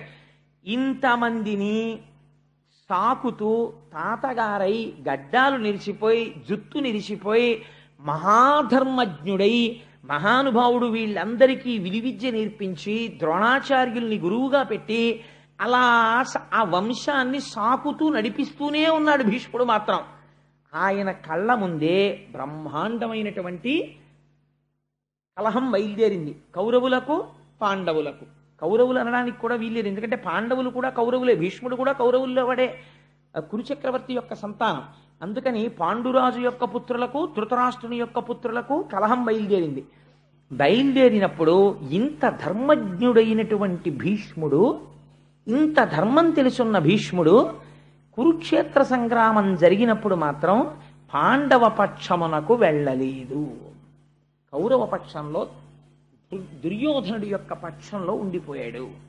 అలా ఎందుకు ఉండిపోవలసి వచ్చింది? నిజంగా భీష్ముడే కానీ ఒకవేళ పాండవ పక్షంలోకి వెళ్ళిపోతున్నాను అని అన్నాడు అనుకోండి, అసలు కురుక్షేత్ర యుద్ధం లేదు కదండి. దుర్యోధనుడు ఎవరిని చూసుకుని దిగాడు? ఇద్దరిని చూసుకుని దిగాడు. ఒకటి భీష్ముడు, 2 కర్ణుడు. వీళ్ళిద్దరికీ సంవాదం వచ్చింది. సర్వసైన్యాధిపత్యం ఇచ్చేటప్పుడు భీష్ముడు బతికున్నంత కాలం నేను అసలు యుద్ధభూమికి రానన్నాడు కర్ణుడు. అక్కడే అమంగళం. కాబట్టి ఏమైపోయింది, భీష్ముడిని చూసుకుని యుద్ధానికి వెళ్ళాడు. అటువంటి భీష్ముడు పాండవుల వైపుకి వెళ్ళిపోయాడు అనుకోండి, ఎన్నో మాటలు ధర్మం చెప్పాడు. మహానుభావుడయ్యా, అర్జునుణ్ణి ఎవరు గెలవలేరు, పాండవుల పట్ల ధర్మం ఉంది, వాళ్ళు నెగ్గుతారని చెప్పాడు. అటువంటి భీష్ముణ్ణి దుర్యోధనుడు పట్టుకుని వేలాడవలసినటువంటి అవకాశం ఇవ్వకుండా పాండవ పక్షానికి వెళ్ళిపోయి ఉంటే అసలు కురుక్షేత్రం జరిగేది కాదు కదా. భీష్ముడు ఎందుకు వెళ్ళలేదు? ఒకటవ ప్రశ్న. 2, అట్లాంటి భీష్ముణ్ణి అలాగ ముళ్ళపంది ఎలా అయితే ముళ్ళతో ఉంటుందో అలా అంగుళం మాత్రం చోటు లేకుండా అన్ని బాణాలతో కృష్ణుడు ఎందుకు కొట్టించాడు? అంటే భీష్మంచ ద్రోణంచ జయద్రథంచ అని గీతలో చెప్పాడు. నేనే సంహరిస్తున్నానని చెప్పాడు. భీష్ముణ్ణి అన్ని బాణాలతో ఎందుకు కొట్టాడు? ఈ 2 భీష్మాచార్యుల వారి జీవితానికి సంబంధించి చాలా గహనమైనటువంటి ప్రశ్నలు. అలా కొట్టడానికి ఒక కారణం ఉంది. నేను దేనికైనా సరే ప్రపంచంలో ఆలంబనం ఏమిటో తెలుసా అండి? ధర్మమే. భీష్ముడు తన జీవితం మొత్తం మీద ఒక్కసారి ధర్మం తప్పాడు. అది కూడా పూర్తిగా ధర్మం తప్పాడు అని చెప్పడం కూడా కుదరదు. ధర్మం తప్పాడా తప్పలేదా అని చెప్పడానికి వీలు లేని రీతిలో ఒకసారి మాట్లాడాడు. ఎప్పుడు మాట్లాడాడు అంటే, ధర్మరాజు గారికి శకునికి ద్యూతక్రీడ జరుగుతున్నప్పుడు శకుని మధువుని సేవించి ఉండడంలో మరిచిపోయి ముందు ధర్మరాజుని ఒడ్డాడు. ధర్మరాజుని నిన్ను నువ్వు పణంగా పెట్టుకో అన్న తర్వాత ధర్మరాజు ఓడిపోయాక గుర్తొచ్చింది శకునికి, ఈ భార్య ఉంది కదా ద్రౌపది, ఆవిడ్ని ఒడ్డు అన్నాడు. అప్పటికే ధర్మరాజు శకునికి దాస్యంలోకి వెళ్ళిపోయిన ధర్మరాజు వడ్డమన్న శకునికి వెడుతుంది కానీ దోషం ఒడ్డిన నాకు పట్టదని చెప్పి ఇప్పుడు నాకు శకుని యజమాని, నేను ఆయనకి దోషం ఆయనకి ఎడుతుందని ద్రౌపదిని ఒడ్డి మళ్ళీ ఓడిపోతే దుశ్శాసనుడు రజస్వల అయినటువంటి ద్రౌపదీదేవిని సభలోకి ఈడ్చుకొచ్చి వలువలు ఊడుస్తుంటే ఆవిడ ఒక ప్రశ్న వేసింది పేర్లు చెప్పి. ఈ సభలో భీష్మద్రోణులు ఉన్నారు, వాళ్ళకి ధర్మం తెలుసు. నన్నోడి తన్నోడెనా, తన్నోడి నన్నోడెనా, ధర్మం చెప్పమని అడిగాడు. భీష్ముడు పెద్ద సంకటంలో పడ్డాడు. భీష్ముడు నోరు విప్పి మాట్లాడి, ధర్మరాజు చేసినది దోషమే, ఓడిపోయిన ధర్మరాజుకి ద్రౌపదిని ఒడ్డేటటువంటి అధికారము లేదు అని అంటే వెంటనే ద్రౌపదీదేవి మహాపతివ్రత, ఆవిడ శపిస్తే కౌరవులు ధృతరాష్ట్రుని యొక్క సంతానమంతా నశించిపోతారు. ఇంత కష్టపడి పెంచి పోషించాడు వీళ్ళందరినీ, తన కళ్ళ ముందు పోతారు. అందుకని పోని చెప్పకుండా ఉందామంటే ఎదురుగుండా ఒక మానవతి, ఒక మహాపతివ్రతకి వలువలు ఉడుస్తున్నారు. కాబట్టి ఏం చెప్పాలో అర్థం కాలేదు. తెలిసి చెప్పాడా తెలియక చెప్పలేదా అన్నది తెలియకుండా ఒక మాట అని ఊరుకున్నాడు. ధర్మరాజంతటి వాడే నేను ఓడిపోయానని ఒక మాట అన్నాడు. ఈ స్థితిలో ఏది ధర్మము అన్నది చెప్పడం కొంచెం కష్టం ద్రౌపది అన్నాడు. అలా ధర్మము తెలిసి చెప్పకపోవడం కూడా ధర్మాచరణమునందు వైక్లభ్యమే. ఈ దోషమునకు కొట్టవలసి వచ్చింది. అందుకని బాణాలతో కొట్టారు. ధర్మాచరణం అంటే ఎంత గహనంగా ఎంత కష్టంగా ఉంటుందో చూడండి. ఇంతటి మహానుభావుడు యుద్ధానికి వచ్చాడు కురుక్షేత్రంలో. వస్తే దుర్యోధనుడితో ఒక మాట చెప్పాడు, నువ్వు పాండవుల వైపు ఉన్నటువంటి వాళ్ళల్లో ఎవరినైనా సరే అడుగు, తలకాయ తీసేస్తాను, పాండవుల జోలికి మాత్రం నేను వెళ్ళనన్నాడు. యుద్ధభూమికి వచ్చిన తరువాత భీష్ముడు సర్వసైన్యాధిపతిగా నిలబడితే ధర్మరాజు గారు కవచం విప్పేసి పాదుకలు విప్పేసి కాలినడకన వెళ్ళి పితామహాన్ నమస్కరించాడు. తాత, నువ్వు పెంచి పెద్ద చేసిన వాళ్ళం, మాకు విజయం కలగాలని ఆశీర్వదించు అన్నాడు. అంటే భీష్ముడు అన్నాడు, నువ్వు ఇలా వచ్చి ఉండకపోతే నేను శపించి ఉండేవాణ్ణి. నీ గౌరవానికి పొంగిపోయాను. ఎంతటి వాడండి అప్పటికి మహానుభావుడు, వృద్ధుడైపోయాడు. చర్మం అంతా ముడతలు పడిపోయింది, జుత్తు నెరిసిపోయింది. తన కళ్ళ ముందు తన వాళ్ళు దెబ్బలాడుకుంటున్నారు, తనే సర్వసైన్యాధిపతి అయి నిలబడ్డాడు. మీ 5గురు జోలికి రాను కానీ అంటే ఆయన అన్నాడు, తాత నువ్వు రావక్కర్లేదు, కానీ నీకు స్వచ్ఛంద మరణం వరం ఉంది. యుద్ధంలో నువ్వు ధనస్సు పట్టగా ఎవరూ కొట్టలేరు, నువ్వు యుద్ధంలో ఉంటే ఎలాగ తాత అని చేతులు నలిమాడు. ఇప్పుడు ఆ విషయం అడక్కు, కొన్నాళ్ళు పోయాక కనపడ చూద్దాం వెళ్ళాను. మా యోగక్షేమాలు మాత్రం దృష్టిలో పెట్టుకో తాత అని వెళ్ళిపోయాడు ధర్మరాజు. వెళ్ళిపోతే రోజు యుద్ధం చేసేవాడు, ఇంటికి వచ్చేవాడు. దుర్యోధనుడు వచ్చి సూటి పోటీ మాటలు ములుకులతో పొడిచినట్టు మాట్లాడేవాడు భీష్ముణ్ణి. అంత గొప్పవాడివని యుద్ధంలో దిగాను, ఎంతమందిని చంపావు, ఏం చేశావు, నువ్వు తలుచుకుంటే అర్జునుడిని చంపలేవా, నువ్వు కావాలని వెనకేసుకొస్తున్నావు, నువ్వు పాండవ పక్షపాతివి, అని పాపం ఆ వయస్సులో అన్ని మాటలు పడి పడుకుని ఒకరోజు 9వ రోజు అనుకుంటాను కురుక్షేత్రంలో దుర్యోధన ఇవాళ భీష్ముడంటే ఏమిటో చూద్దుగాలి యుద్ధంలో ఇవాళ చూపిస్తాను భీష్ముడంటే ఏమిటో అన్నాడు. మండలాకారమైన ధనస్సుని పట్టుకున్నాడు. ఇలా పట్టుకోవడం మానేసి ఇలా పట్టుకున్నాడు ధనస్సు అర్ధచంద్రాకారంగా. ఆ రోజు భీష్ముడు వేసిన బాణాలు కనపడ్డాయి తప్ప భీష్ముడు కనపడలేదు. కొన్ని వేల మందిని తెగటార్చేశాడు. కురుక్షేత్రం అంతా ఎక్కడ చూసినా తెగిపోయిన కాళ్ళు చేతులు ఏనుగులు. భీష్మపర్వం చదవాలి. పడిపోతే పాండవులు గజ గజ గజ గజ గజ గజ వణికిపోయారు. అర్జునుడిని పంపించారు భీష్ముడి మీద యుద్ధానికి. పంపిస్తే అర్జునుడు యుద్ధానికి వచ్చాడు. వస్తే ఆ రోజున భీష్ముడు చేశాడు యుద్ధం. గమ్మత్తైన ప్రతిజ్ఞ చేశాడు. సర్వసైన్యాధిపత్యంలోకి వెళ్ళి తీసుకున్నాడు. తీసుకుని ఆయనకి అభిషేకం చేశారు సర్వసైన్యాధిపతిగా. చేస్తే దూతలు వచ్చి చెప్పారు, కృష్ణ పరమాత్మ ప్రతిజ్ఞ చేశారు అర్జునుడికి సారథ్యం చేస్తాట, చేత్తో ధనస్సు పట్టుకోట, ఏ విధమైనటువంటి అస్త్రశస్త్రములను పట్టను అని ప్రతిజ్ఞ చేశాడన్నాడు. భీష్ముడు అన్నాడు, నేను ప్రతిజ్ఞ చేస్తున్నాను సర్వసైన్యాధికారిగా, కృష్ణుడి చేత అస్త్రం పట్టిస్తానన్నాడు. కృష్ణుడు పరమాత్మ అని భీష్ముడికి తెలుసు. అటువంటి కృష్ణుడితో అస్త్రం పట్టిస్తానన్నాడు. పట్టను అని కృష్ణుడు అన్నాడు. ఇప్పుడు ఈశ్వరుడి ప్రతిజ్ఞ నెరవేరుతుందా, భక్తుడి ప్రతిజ్ఞ నెరవేరుతుందా? ఆ రోజు అర్జునుడు ఎదురొస్తే కొట్టాడు బాణాలు భీష్మాచార్యుల వారు. ఎన్ని ధనస్సులు తీసుకున్నా విరిగిపోయాయి. ఇంత సవ్యసాచి, ఇంత కవ్వడి. కొట్టిన బాణాలకి కృష్ణ పరమాత్మ కవచం పిట్లిపోయింది. పిట్లిపోయి మోదుగ చెట్టును కొట్టినట్టు కొట్టేశాడు కృష్ణుణ్ణి. వెనక్కి తిరిగి చూశాడు, నెత్తురు ఏరుల కింద పారిపోతోంది అర్జునుడి శరీరంలోంచి. కృష్ణుడు ప్రతిజ్ఞ మరిచిపోయి ఒక్కసారి చక్రం పట్టుకుని దూకేశాడు, సంతోషం పారేస్తాను భీష్ముడిని.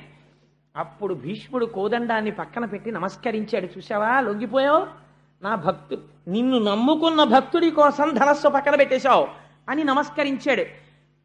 10 రోజుల యుద్ధం పూర్తయిపోయిన తర్వాత ధర్మరాజు గారు కృష్ణుణ్ణి పిలిచి అన్నాడు, పితామహుడు యుద్ధం చేస్తుంటే ఇంకా యుద్ధం చెయ్యలేం, ఆయన సామాన్యుడు కాడు, అరివీర భయంకరుడు, ఎలా ఆయన్ని యుద్ధం నుంచి ఆపడం అని అడిగితే కృష్ణ పరమాత్మ అన్నారు, దీనికి ఒక్కటే పరిష్కారం, నువ్వు చెప్పులు విప్పేసి కవచం తీసేసి శిరస్త్రాణం తీసేసి 5గురు పాండవులు నేను కలిసి భీష్ముడి శిబిరానికి వెళ్ళి నమస్కారం చేసి ఆయన్ని అడుగుదాం అన్నారు. సరే పదండి అన్నారు. ఎంత ఆశ్చర్యం చూడండి, ఏ మనవడు అడగకూడని ప్రశ్న.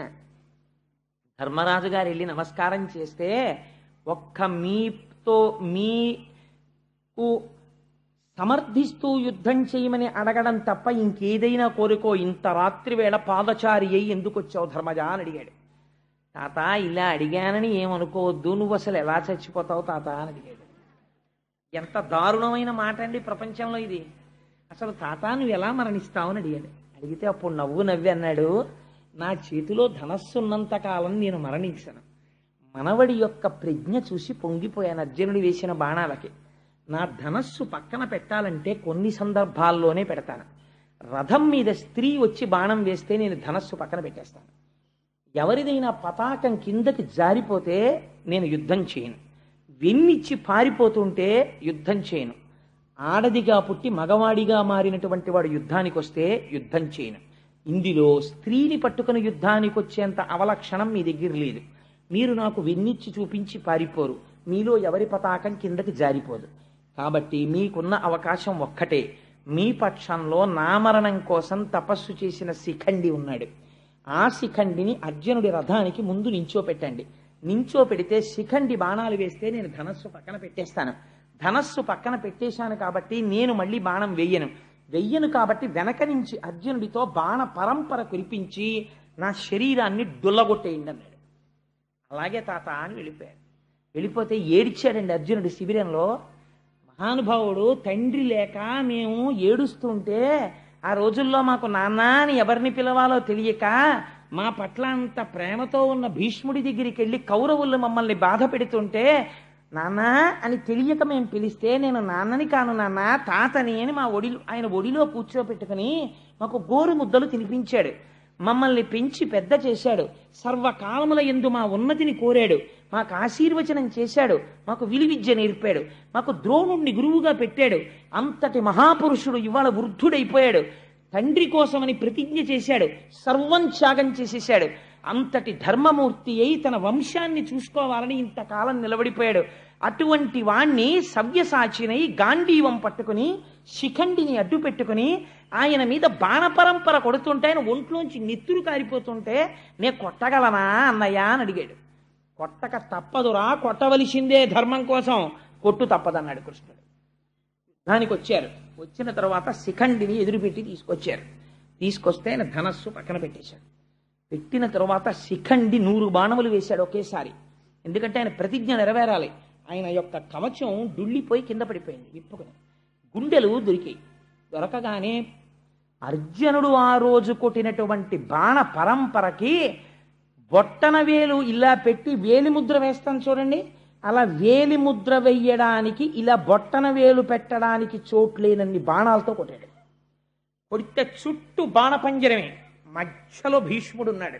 అన్ని వేపుల నుంచి నెత్తురు కారిపోతోంది. వీపు చూపించలేదు కాబట్టి ఒక్క తల వెనక తగలలేదు బాణాలు. ఒంటి నిండా బాణపంజరాలు కొట్టిన తర్వాత సూర్యుడు అస్తమిస్తున్నటువంటి సమయంలో రథం మించి డుళ్ళి కింద పడిపోయాడు. కింద పడిపోయినప్పుడు ఆయన శరీరం భూమికి తగలలేదు, బాణములతో పడిపోయి ఉండిపోయాడు. అప్పుడు పిలిచాడు. అందరూ పరుగు పరుగున వచ్చేశారు. యుద్ధం ఆపి భీష్ముడంతటి వాడు పడిపోయాడు వాళ్ళని. పడిపోతే అప్పుడు అడిగాడు, అయిపోయింది నా సమయం, స్వచ్ఛంద మరణాన్ని కోరాను. కానీ అప్పుడు గుసగుసలు వినపడ్డాయి. ఇంతటి భీష్ముడికి దక్షిణాయనంలో మరణమా? లేదు, నేను ఇంకా బ్రతికే ఉన్నాను. ఉత్తరాయణం వరకు నా శరీరం విడిచిపెట్టను. సూర్యుడు మకర రాశిలో ప్రవేశించి మాఘమాసం వచ్చిన తర్వాత రథసప్తమి నాడు రథం ఉత్తర దిక్కుకు తిరిగాక ఏకాదశి ఘడియల్లో నా ప్రాణం విడిచిపెడతాను అని అర్జునుణ్ణి పిలిచి, నా తల వ్రేలాడిపోతోందయ్యా వెనక్కి, మర్మస్థానములన్నీ కదిలిపోతున్నాయి, బాణములు కొట్టేయడం వల్ల నెత్తురు ఓడిపోతోంది, నాకు తలగడ అమర్చు అన్నాడు. దుర్యోధనాదులు వెంటనే తలగడలు పట్టుకొచ్చారు. ఈ తలగడలు కాదురా నాకు కావలసింది, యుద్ధ భూమినందు పడుకున్నటువంటి వాడికి బాణములతో కొట్టాలి తలగడ, అందుకని అర్జునుడు కొడతాడన్నారు. అర్జునుడు బాణములతో తలగడ ఏర్పాటు చేశాడు. చాలు నీలాంటి మనవడు పుట్టాడని ఆ బాణముల మీద తలగడ ఏర్పాటు చేసుకుని, నేను ఈ యుద్ధ భూమినందే పడి ఉంటాను, నా చుట్టూ కందకం తవ్వండి, ఎవ్వరూ నా వైపుకి రాకుండానని కందకం తవ్వించుకుని ఆ భూమి మీద పడి ఉండిపోయాడు. ఉండిపోయిన తర్వాత కురుక్షేత్ర సంగ్రామం అయిపోయింది. అందరూ ఈ ధృతరాష్ట్రుడి పక్షం అంతా ఓడిపోయింది, పాండవ పక్షం గెలిచేసింది. అప్పటికి కూడా ఇంకా భీష్ముడు అంపశయ్య మీదే ఉన్నాడు. చేసుకుంటున్నారు. ఒకనాడు దాహార్తి కలిగింది మహానుభావుడికి, నాకు దాహం వేస్తోందన్నాడు. నీళ్లు పట్టుకొచ్చారు. అంపశయ్య మీద పడుకున్నవాడు లౌకికమైన జలములు తాగడు. అర్జునుడికి తెలుసు ఏ నీళ్లు ఇవ్వాలో. అర్జున ఈ అన్నాడు. ఆయన పర్జన్యాస్త్రాన్ని ప్రయోగించాడు. ప్రయోగిస్తే భూమిలోంచి నీరు అమృతోదకం పైకి లేచి ఆయన నోట్లో పడింది. ఆ నీటిని తాగాడు. తాగి అంపశయ్య మీద పడి ఉండగా ఇప్పుడు భాగవతంలోకి రండి. ఇవాళ భీష్ముడి యొక్క కథ వినాలి కాబట్టి ఇప్పటి వరకు నేను దేవీ భాగవత భారత ఇతర గ్రంథములలోకి వెళ్ళి భీష్మాచార్యుల వారి చరిత్ర ఈ అసుర సంధ్య వేళలో చెప్పుకుంటే మనుష్యులుగా పుట్టినందుకు మనం తరించిపోతామని సంక్షిప్తంగా భీష్మ చరిత్రని మీకు వివరించాను. ఇప్పుడు ఆ భీష్మాచార్యుల వారు అంపశయ్య మీద పడి ఉండగా కృష్ణ భగవానుడు ఏకాదశి ఘడియలు దగ్గరికి వస్తున్నాయని ఆ ధర్మరాజుతో ఒక మాట చెప్పాడు. భీష్ముడు అక్కడ అంపశయ్య మీద ఉన్నాడు, నువ్వు బయలుదేరి వెళ్ళి దర్శనం చేసుకుని ఆయన దగ్గర ధర్మాలు తెలుసుకో. అటువంటి మహాపురుషుడు వెళ్ళిపోతే మళ్ళీ ధర్మం చెప్పేవాడు లేడు. అంటే భారతంలో చెప్పారు తప్ప ఇక్కడ చెప్పలేదు ఆ ధర్మాలు. భాగవతంలో వెళ్ళి ధర్మరాజాదులు ఆయనకి నమస్కరించి ఆయన దగ్గర అన్నీ విన్నారు. విన్న తర్వాత భాగవతంలో మాత్రం వ్యాసుడు ఎక్కడి నుంచి మాట్లాడతాడంటే, ఉత్తరాగర్భం మీదకి అశ్వత్థామ బ్రహ్మాస్త్రాన్ని ప్రయోగిస్తే ఉత్తరాగర్భాన్ని కృష్ణుడు రక్షించాడు అన్న మాట విన్నాడు. ఉపపాండవులు సంహరింపబడ్డారు అశ్వత్థామ చేతిలో అన్న మాట విన్నాడు. విని భీష్ముడు కాలాన్ని ముందు స్తుతి చేస్తాడు. ఆయన అంటాడు, ఏమి ఆశ్చర్యమయ్యా, ప్రపంచంలో ఎవరైనా దేనినైనా అతిక్రమించగలరు, కానీ కాలమును ఎవ్వరూ అతిక్రమించలేరు. అన్నిటికన్నా బలవత్తరమైనది ఏది? కాలమే. కాలము బలవత్తరమైనది కాకపోతే భీష్ముడి జీవితమే చూడండి. ఎవరి కోసం సింహాసనం త్యాగం చేశాడో అసలు వాళ్ళెవ్వరూ మిగల్లేదు. అయినా సరే తను ధర్మం కోసమని అలా నిలబడిపోయాడు మహానుభావుడు. ఇన్ని కష్టాలు పడ్డాడు. తన తమ్ముడి కోసమని చెప్పి తీసుకొచ్చినటువంటి స్త్రీ శిఖండిగా మారి తన మరణానికి కారణమైంది. అంపశయ్య మీద పడిపోయాడు. ఆయన అంటాడు, కాలము ఎంత అతిక్రమించడానికి వీలు లేనిది అనడానికి నాకు కట్టెదుట ఒక ఉదాహరణ దొరుకుతున్నది. మీరు ఈ పద్యాన్ని, భీష్మస్థుతిలో ఈ పద్యాన్ని బాగా జ్ఞాపకం ఉంచుకుంటే మనం చిన్న చిన్న కష్టాలకి కదిలిపోతాం. జీవితంలో కదిలిపోయి బాబోయ్ ఎంత కష్టమో ఎంత కష్టమో ఎంత కష్టమో అంటాం. కారణం ఏమిటంటే మనం ఆ కష్టమునందు వెంటనే తాదాత్మ్యత పొందేస్తాం, సంసారముతో తాదాత్మ్యత పొందుతాం. విధిని నిర్వహించాలి, ఒక తండ్రిగా నీ విధిని నువ్వు నిర్వహించాలి అంతే తప్ప అందులో వచ్చేటటువంటి సుఖదుఖములతో నువ్వు తాదాత్మ్యత పొందేస్తే నీ స్వధర్మమును నువ్వు నిర్వహించలేవు, జారిపోతావు. అందుకే రామకృష్ణ పరమహంస ఒక అందమైన మాట చెప్తారు, పనసకాయ కొట్టాలి కానీ పనసకాయ కొట్టేటప్పుడు తప్పకుండా ఓ పని చెయ్యాలి. చేతులకి నూనె రాసుకొని పనసకాయ కొట్టిన వాడికి జిగురంటుకోదు. ఈశ్వరుడి పాదాలు పట్టుకుని సంసారంలో ఉన్నవాడికి కష్ట సుఖములకు ఈశ్వరుడు ఇతపూర్వం నేను చేసిన పాపపుణ్యములకు ఆయన ఇస్తున్న ఫలితము. కాబట్టి వేరొకసారి నా వలన అటువంటి పాపములు జరగకుండుగాక అని నిలబడిపోతాడు తప్ప లోకుల్నంగని మెచ్చని ఎలుగని లోలోన నిందింపని చీకాకున్బడని మహాత్ముడని జేలొగ్గని మూకీభావమునం తిట్టని త్రోయని నీ కారుణ్యము కలిగి ఉండినను అంతే చాలునో శంకర అంటాడు దుర్జటి. ఆ కష్టం వచ్చినా సుఖం వచ్చినా ఈశ్వరుడి పాదాలు పట్టుకుంటాడు తప్ప పాదముల నుంచి మాత్రం విడువడి పొందడు. ఆ కాలము ఎంత దుస్తరంగా ఉంటుందో మీరు భీష్ముడి యొక్క స్థితిలో మొదటి పద్యాన్ని విని బాగా ధారణ చేశారనుకోండి. కొన్ని ఎలా ఉంటాయో తెలుసా అండి? హార్ట్ అటాక్ ఎప్పుడైనా మైల్డ్ స్ట్రోక్ వచ్చిన వాళ్ళు ఉన్నారనుకోండి, వాళ్ళు సాధారణంగా 2 ట్యాబ్లెట్లు జేబులో పెట్టుకుంటారు. ఒకటి డిస్ప్రిన్ అన్న ట్యాబ్లెట్, ఒకటి రెండో దాని పేరు నాకు జ్ఞాపకంలో లేదు కానీ ఆ నాలుక కింద పెట్టుకుని చప్పరిస్తే అది కొంచెం సేపు టైం ఇస్తుంది. ఆ ట్యాబ్లెట్ ఒకటి పెట్టుకుంటూ ఉంటారు. మా గోపి గారి జేబులో ఉంటుండేవి ఆ ట్యాబ్లెట్లు. అవి ఆ ట్యాబ్లెట్లు 2 జేబులో పెట్టుకు తిరుగుతూ ఉంటారు. అలా మన జీవితంలో తప్పకుండా కనీసం ఒక వయస్సు వచ్చిన తర్వాత కొన్ని పద్యాలు నోటికి రావాలండి. అవి వస్తే ఏమవుతుందో తెలుసా అండి? మీకు ఏదైనా కష్టం వచ్చినప్పుడు మీరు ఆ పద్యం ఒక్కసారి మనస్సులో తలుచుకున్నారనుకోండి, మీకు ఒక గొప్ప ధైర్యం వస్తుంది. వేరొకరు మీ స్వస్థితి నుంచి మీరు జారిపోరు. ఎందుకంటే శోకం ఆవరించేసింది అనుకోండి, మనిషిని నాశనం అయిపోతాడు. శోకో నాశయితే ధైర్యం, శోకో నాశయితే స్మృతం, శోకో నాశయితే సర్వం, నాస్తి శోక సమోరిపు. శోకం ఆవరించగానే ముందు దేన్ని పాడు చేసేస్తుందంటే ధైర్యం పోతుంది. తర్వాత స్మృతం, ఏది విన్నాడో అది పోతుంది. కాబట్టి విన్నది గుర్తులేదు, ధైర్యం లేదు, పిరికివాడైపోతాడు, ఆలోచన ఉండదు. కాబట్టి తొందరగా నశించిపోతాడు, పడిపోతాడు ఆ కష్టానికి. అలా పడిపోకుండా ఉండాలంటే పెద్దల వాక్కులు ట్యాబ్లెట్లు పెట్టుకున్నట్టు పెట్టుకోవాలి. ఒకసారి స్ట్రోక్ వచ్చిన వాడు ఎందుకైనా మంచిదని జేబులో ఎలా పెట్టుకుంటాడో తప్పకుండా అలా కొన్ని పద్యాలు మీరు మేధస్సునందు పెట్టుకోవాలి. ఎందుకంటే కష్టము రాని జీవితము నాకు ఉండి తీరుతుంది అని నమ్మకం ఎవరికైనా ఉంటుందా? ఎవరికి ఉండదు. ప్రతి క్షణం మనకు అనుమానమే, ఏమో ఎట్నుంచి కష్టం వస్తుందో అని. కష్టం వస్తే వచ్చిన కష్టాన్ని ఇలా తుడిచేసి లేకుండా మీరు చేసుకోగలరా? చేసుకోలేరు. కాబట్టి మీకున్న అవకాశం ఏమిటి? ఒక్కటే, ఆ కష్టాన్ని తట్టుకునే శక్తి మీకు కావాలి. ఈ తట్టుకునే శక్తి మీకు ఉందనుకోండి, మీరు మీ స్వస్థితి నుంచి జారిపోరు, దాన్ని తట్టుకుంటారు, ఇంకొకరికి ఉపకరించగలుగుతారు. కాబట్టి ఇప్పుడు అలా తట్టుకునేటట్టు చెయ్యగలిగినవి కొన్ని మాత్రమే ఉంటాయి. భాగవతంలో మిగిలినంతా విడిచిపెట్టి భీష్మస్థుతిని ఒక్కదాన్ని వ్యాసుడు తీసుకొచ్చాడు. ఎందుకు తీసుకొచ్చి ఉంటాడండి? మీరు బాగా జ్ఞాపకం పెట్టుకోండి. ఆ ప్రతి పద్యం కూడా మహత్తరమైనటువంటి ఒక్కొక్క క్యాప్స్యూల్. అది మీకు నోటికి వచ్చాయనుకోండి ఆ పద్యాలు మీకు వస్తే అవి ఎలా మెట్లెక్కిస్తాయో మీకు చూపిస్తానో ఆశ్చర్యంగా ఉంటుంది. మొదట మనం దేనికి లొంగుతాం జీవితంలో? కష్టానికి లొంగుతాం. ఇంతటి అంపశయ్య మీద పడుకున్న భీష్ముడు ధర్మరాజుని చూసి అన్నాడు, ధర్మరాజు వచ్చి అక్కడ నిలబడితే పరామర్శ అంటాం కదా, మరి ఉప పాండవులు పోయారు కదా, ధర్మరాజుని చూసి అన్నాడు, అయ్యో ఉప పాండవులు పోయారట కదా, ఏమిటో పాపం మీ కర్మ అనలేదు. ఎన్ని కష్టాలు పడిందయ్యా కుంతి, పాండురాజు చిన్నతనంలో చచ్చిపోయాడు, తండ్రి లేని బిడ్డలై పెరిగారు, ఎట్టకేలకు మీకు రాజ్యాధిపత్యం వచ్చింది, ఇన్ని వచ్చినా కష్టం మిమ్మల్ని వదలలేదు. చూసావా ఎలా వదలలేదో తెలుసా? రాజట ధర్మజుండు, సురరాజసుతుండట ధన్వి, శాస్త్రోద్వేజకమైన గాంధీవము విల్లుయట, సారథి సర్వయోగ సంయోజకుడైన చక్రియట, ఉగ్రగదాధరుండు భీముడై యాజికి తోడువచ్చనట. ఈ పాండవులకు కష్టము కలుగుట ఎంత చిత్రమో అన్నాడు. ఎంత గొప్ప పద్యమో చూడండి. రాజట ధర్మజుండు. ఇవాళ యావత్ భరతఖండానికి ధర్మరాజు గారు రాజు కాబట్టి వాళ్ళ వంక కన్నెత్తి చూడడమే. పోన్లేండి, ధర్మరాజు గారు రాజు అయితే ఏముందండి, బలహీనుడు అందామా. రాజట ధర్మజుండు సురరాజసుతుండట ధన్వి. ఎవరు ఆయన తమ్ముడెవరు?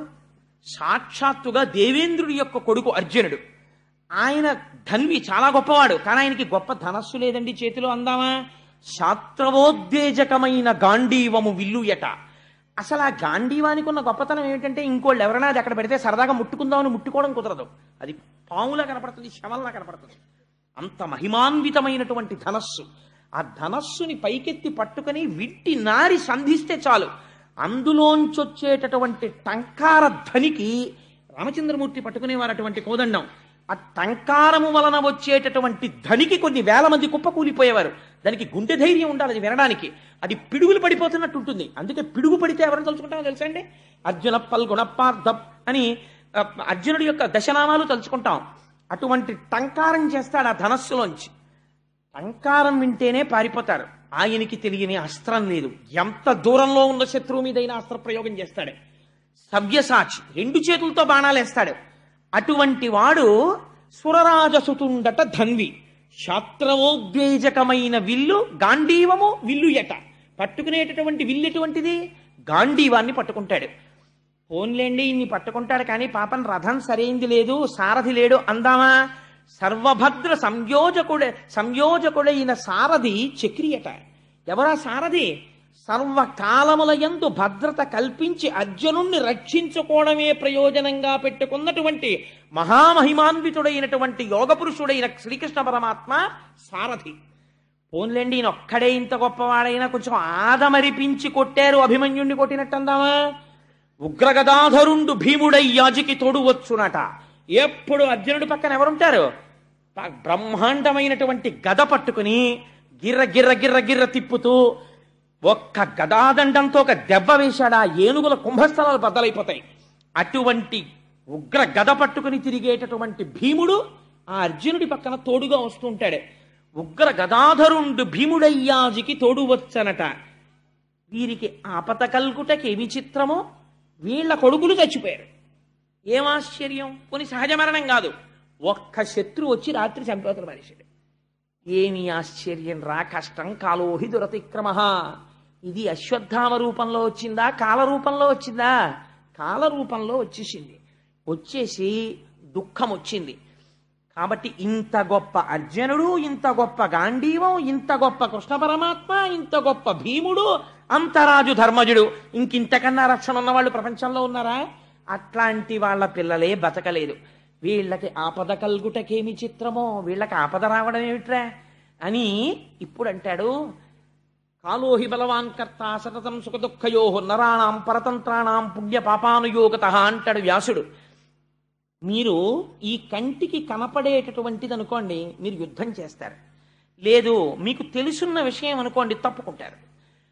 మీకు ఏ ఆపదొస్తోందో, ఏ కష్టం వస్తోంది అనేటటువంటి విషయం అసలు మీకు తెలియనే తెలియదు. ప్రతిరోజు సంతోషంగా ఉండాలనే ఎవడైనా కోరుకుంటాడు, అంతేకాని ఇవాళ నాకు గొప్ప ఆపద చేయాలి పరమాత్మ అని ఎవ్వడూ కోరుకోడు. గుళ్ళోకి వెళ్ళినవాడు ఎవడైనా అలా దండం పెడతాడేంటి? ఎవ్వడు దండం పెట్టాడు. ఎవరు కోరుకున్నా ఏం కోరుకుంటాడు? అయ్యా నా జీవితం సుఖంగా వెళ్ళిపోయేటట్టు చూడు.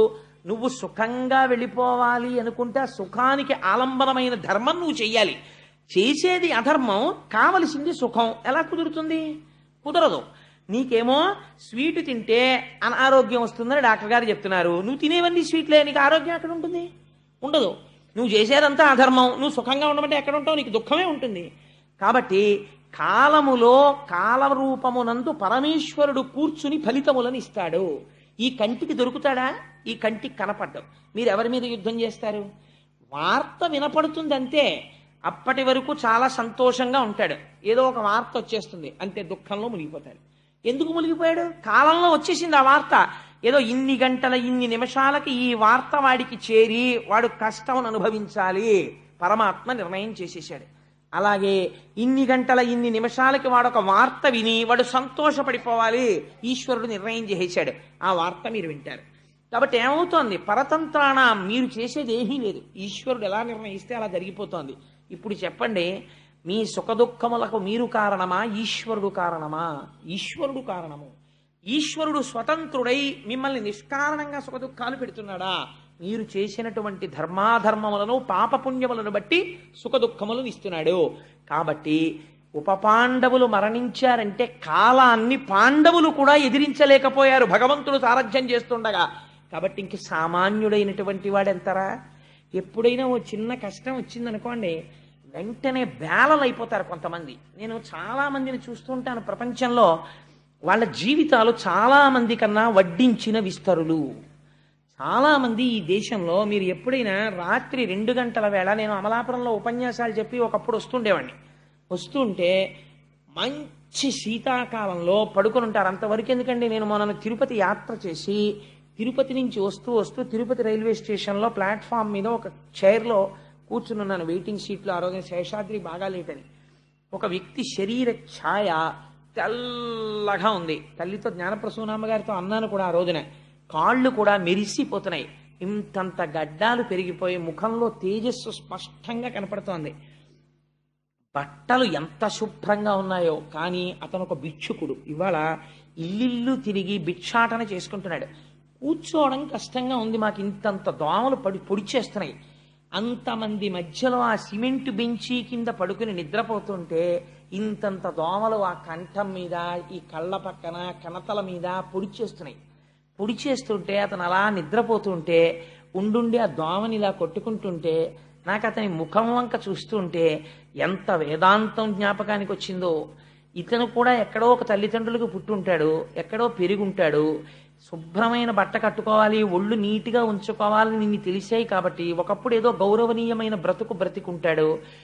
కడుపున పుట్టినటువంటి పిల్లలు దగా చేసేస్తే ఒక ఆవిడికి ముష్టెత్తుకోవడానికి చేత కాక పరమ గౌరవనీయమైన వ్యక్తి నేను నిడదవోలు షటిల్ చేసే రోజుల్లో అక్కడ ఉన్న చంటి పిల్లల్ని ముద్దాడుతూ, బాబు చెయ్యి చాపి బొత్తిగా అడుక్కోలేనండి అని నిలబడితే గవర్నమెంట్ అఫీషియల్స్ షటిల్ చేసేవాళ్ళు. అయ్యా, నేను ఆ ఊరు పేరు చెప్పను, ఎందుకంటే గబుక్కున ఆవిడికి ఈ వార్త తెలిస్తే ఆవిడ బాధపడే అవకాశం ఉంటుంది, సభలో వాళ్ళు గుర్తుపట్టచ్చు.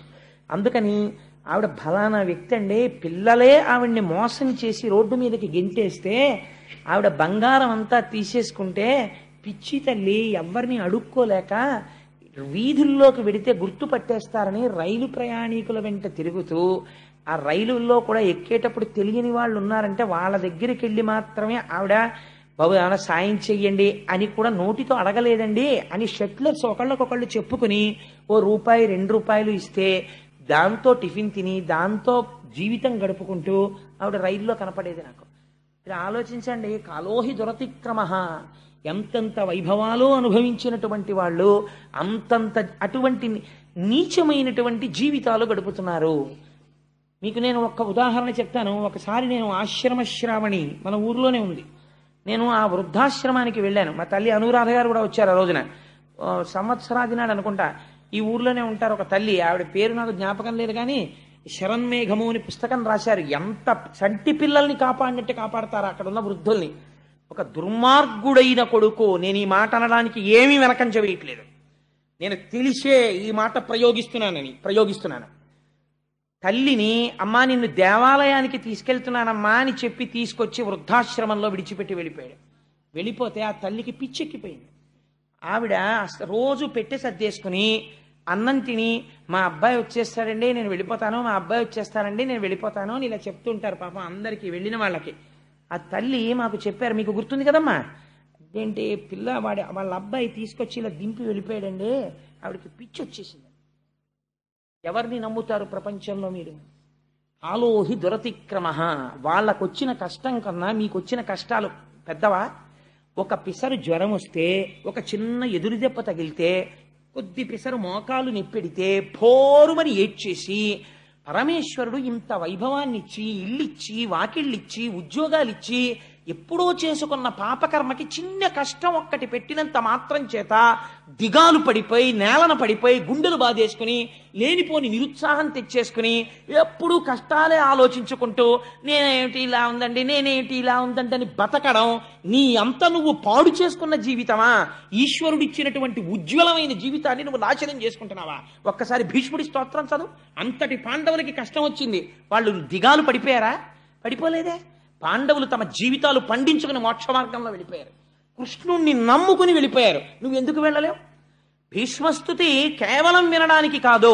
భీష్ముడు ఏదో పద్యం చదివాడండి ఆ రోజున, నేను సారా పద్యం చదివేసి మీకు అర్థం చెప్పడానికి కాదు. భీష్మస్తుతి మీరు ఆ పద్యాన్ని జ్ఞాపకం పెట్టుకుంటే మీ కష్టాన్ని తట్టుకోవడానికి అదొక టాబ్లెట్. ఎంత గొప్ప పద్యం చెప్పాడో చూడండి. ఆ మాట చెప్పి ఆయన అంటాడు, కృష్ణుడి వంక చూసి ఇంకా ప్రాణోత్క్రమణం చేసే సమయం ఆసన్నం అయిపోతుంది, ఏకాదశి ఘడియలు వచ్చేసాయి. ఆయన అన్నాడు, త్రిజగన్మోహన నీలకంతి తను ఉద్దీపింప ప్రాభాత నీరజ బంధు ప్రభమైన చేలముపయింద్రంజిల్ల నీలాల కవ్రజ సంయుక్త కుంతలములు ఆ నుదిటిపై నొప్పంగా మా విజయుంచేరెడువన్నెకాడుమది నావేశించు నెల్లప్పుడు. ఎంత గొప్ప మాట అంటాడంటే, నా మనస్సునందు సర్వకాలముల యందు ఉండవలసిన వాడెవడు? త్రిజగన్మోహన నీలకాంతి తను ఉద్దీపింప ప్రాభాత నీరజ బంధు ప్రభమైన చేలముపయింద్రంజిల్ల నీలాల కవ్రజ సంయుక్త ముఖారవిందమతి సేవ్యంబై విజృంభింప మా విజయుంచేరెడువన్నెకాడు మది నావేశించు నెల్లప్పుడు. ఒక స్థితికి వెళ్ళిపోయిన తర్వాత చిన్నతనం నుంచి మనిషి జీవితంలో నేర్చుకోవలసింది నేర్పుతున్నాడు భీష్ముడు. బాహ్య పూజ కాదు, బాహ్య పూజ ఎంతసేపు చేస్తారు? ఇక్కడ పెట్టుకోవాలి పరమాత్మని, ఎలా పెట్టుకోవాలో నేర్పుతున్నాడు. త్రిజగన్మోహన నీలకాంతి తను ఉద్దీపింప, మూడు లోకములను కూడా ఆకర్షించగలిగినటువంటి నల్లటి కాంతితో మిరిసిపోతున్నవాడై త్రిజగన్మోహన నీలకంఠి తను ఉద్దీపింప ప్రాభాత నీరజ బంధు ప్రభమైన చేలముపయింద్రంజిల్ల. లేత సూర్యుని యొక్క కిరణములు పడుతున్నప్పుడు పసుపచ్చ రంగులో ఎలా మెరిసిపోతాయో అటువంటి పట్టు పీతాంబరం కట్టుకున్నవాడై భగవంతుణ్ణి లోపల స్మరించడం అంటే అదండి.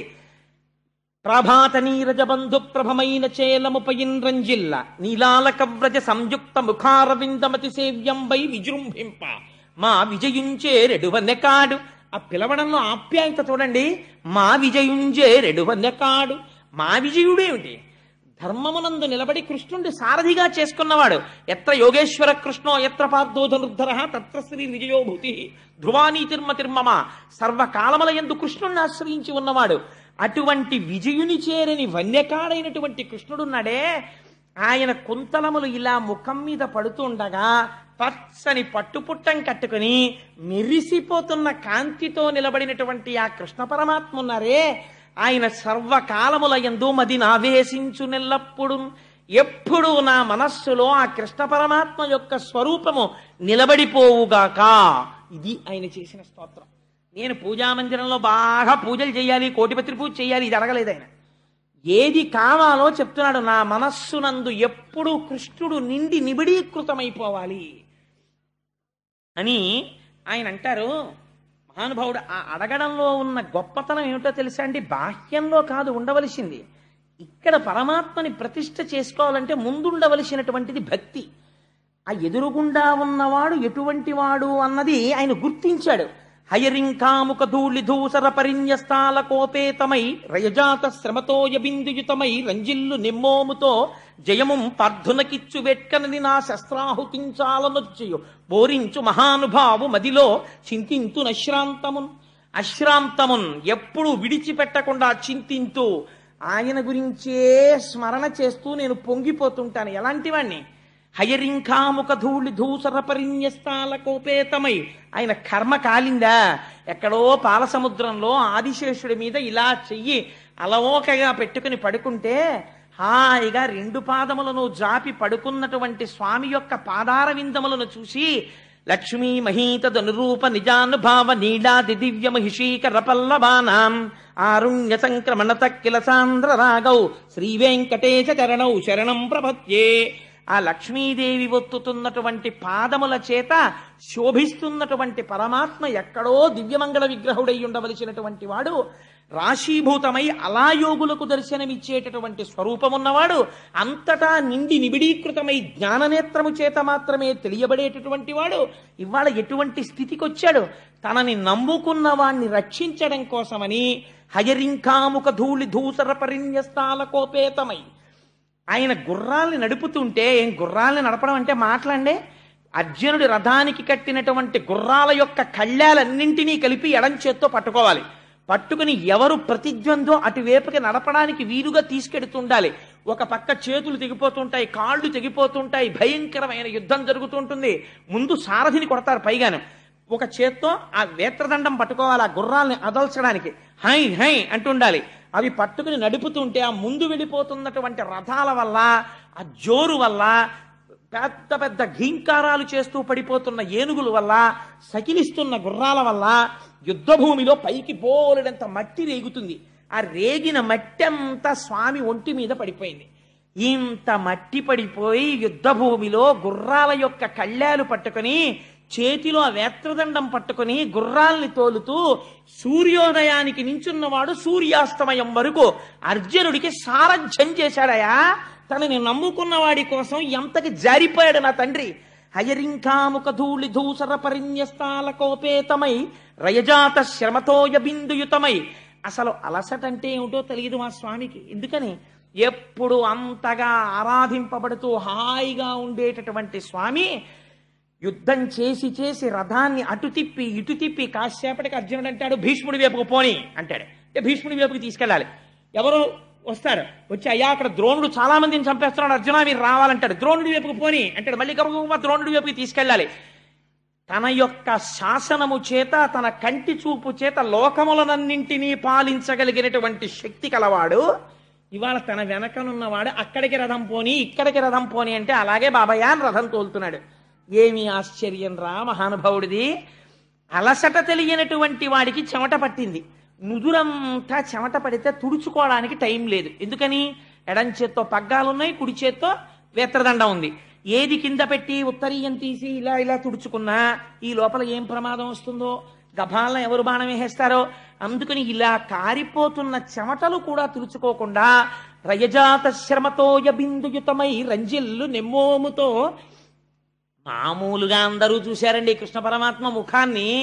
అర్జునుడి కోసమని యుద్ధం చేస్తున్నప్పుడు నేను పెట్ల కొట్టేస్తుంటే కవచాలు, అర్జునుడిని రక్షించుకోవడం కోసమని ఆ రథాన్ని అటు ఇటు తిప్పుతూ బాణాలకి దొరకకుండా రక్షించుకోవడం కోసమని ప్రయత్నం చేస్తుంటే సారథిగా ఆయనకి చెమట పట్టేట్టు కొట్టాను.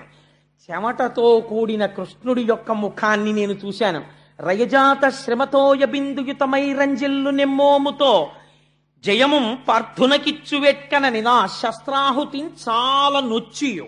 ఎలాగైనా అర్జునుడికి గెలిపించేద్దామని ఎన్ని రకాలుగా రథాన్ని తిప్పినా నేను చేతిలో ధనస్సు పట్టుకుని సారథిని కొట్టాలి కాబట్టి నేను బాణం వెంట బాణం వేసి కొట్టేస్తుంటే ఆయన కవచం పిట్లిపోతే, ఆయన ఒంటికి నేను కొట్టిన బాణాలు తగిలితే ఆయనలోంచి నెత్తురు కారిపోతుంటే ఇంకా అర్జునుడినే రక్షించుకుందామని ఇన్ని దెబ్బలు తిని కూడా కృష్ణుడికి తగలకుండా రథాన్ని అటు ఇటు తిప్పుతున్నటువంటి భక్తపరాధీనుడైన పరమాత్మ ఉన్నాడే, వాడు నా మదిని ఆవేశించు నెల్లప్పుడు, వాడు నా మనస్సు యందు నిలబడుగాక. ఇది ఆయన వెళ్ళిపోయే ముందు చేసుకున్న ప్రార్థన. ఎంతటి మహోత్కృష్టమైనటువంటి వాడో చూడండి. ఆయన అంటాడు, ఇక్కడతో సరిపోయిందా కృష్ణుడి యొక్క లీల?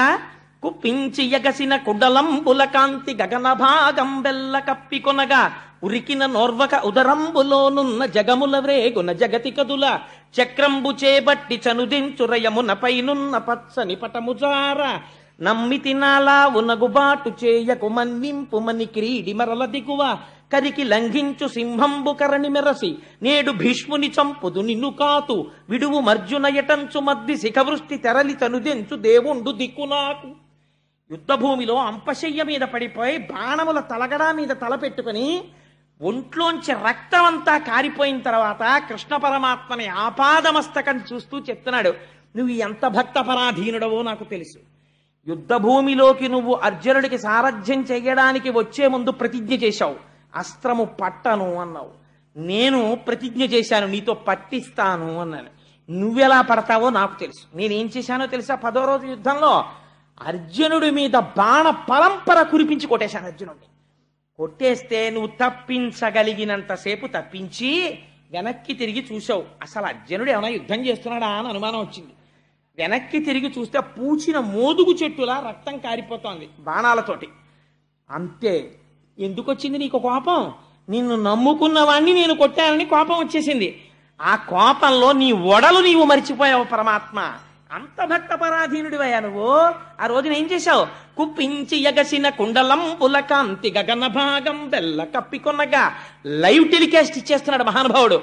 ఒక్కసారి ఆ ఎడం చేతిలో పట్టుకున్న కళ్ళాలు విసిరవతల పారేసి ఆ వేత్రదండాన్ని నేలకేసి కొట్టి ఇలా కూర్చుని సారథ్యం చేస్తున్నవాడు ఒక్కసారి రథంలోంచి కిందకి గభాల దూకేసేట. దూకేసేటప్పటికి ఆ కుండలాలు చెవులకు పెట్టుకున్నవి ఇలా ఊగేటప్పటికి ఆ మణికుండలముల కాంతి గగన భాగం అంతా కప్పేసింది. గగన భాగం వెల్ల కప్పికొన్నగా ఉరికిన ఓర్వక ఉదరంబులోనున్న జగముల వ్రేగున జగతి కదుల. అన్ని భువన భాండాలు నీ కడుపులో ఉన్నాయి కదా. నువ్వు ఒక్కసారి దూకేసేటప్పటికి బ్రహ్మాండములన్నీ ఇలా కదిలి అలా దూకేశావు ఆ రోజున. ఉరికిన నోర్వక నుదరంబులోనున్న జగముల వ్రేగున జగతి కదుల. చక్రంబు చేబట్టి చనుదెంచురయమున పైనున్న పచ్చని పటముజార. అయ్యో, ఉత్తరీయం జారిపోకూడదని కూడా నువ్వు చూసుకోలేదు. పట్టనన్న వాడివి చక్రం పట్టేశావు.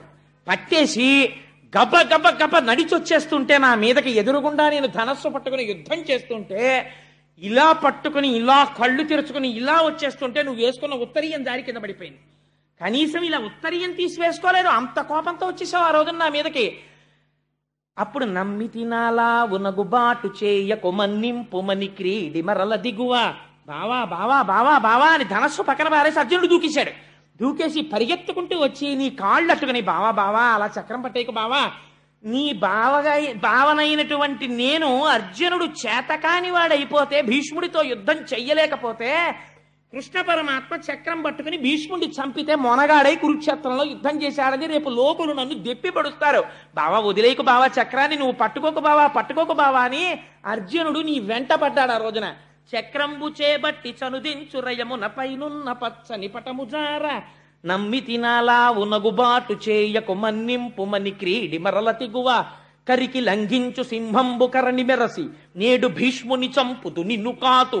విడువు మర్జున ఎటంచు మద్ది శిఖవృష్టి తెరలి చనుదెంచు దేవుండు దికునాకు.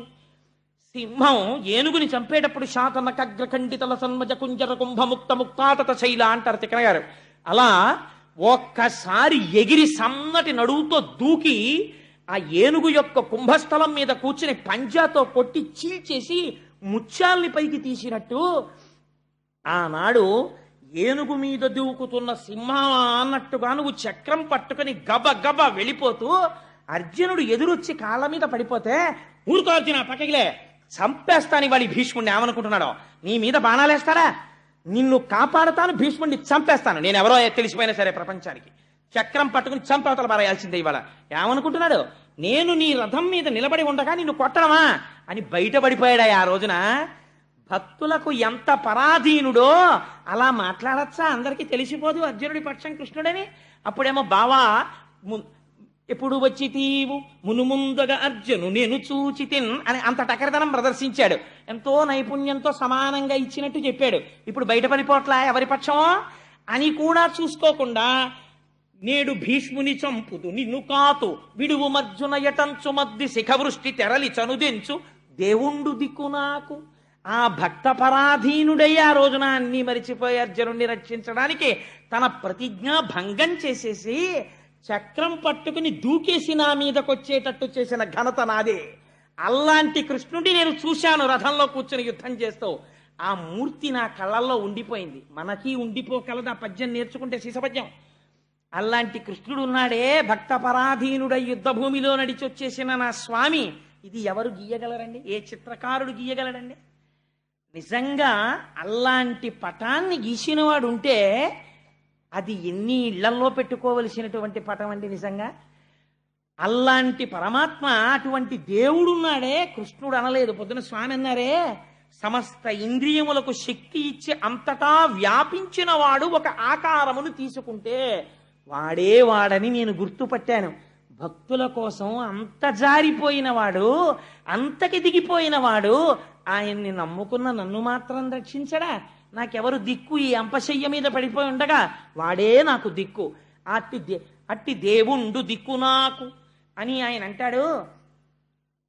ఆ అర్జునుడు యుద్ధానికి వచ్చినప్పుడు చాలా పెద్ద మొనగాడిలా యుద్ధానికి వచ్చాడు, మహావీరుడిలా యుద్ధానికి వచ్చాడు. కానీ తీరా యుద్ధానికి వచ్చిన తరువాత అటుపక్క దుర్యోధనుడి సైన్యం ఉంది, ఇటుపక్క పాండవుల సైన్యం ఉంది. మధ్యలో రథాన్ని నిలబెట్టారు.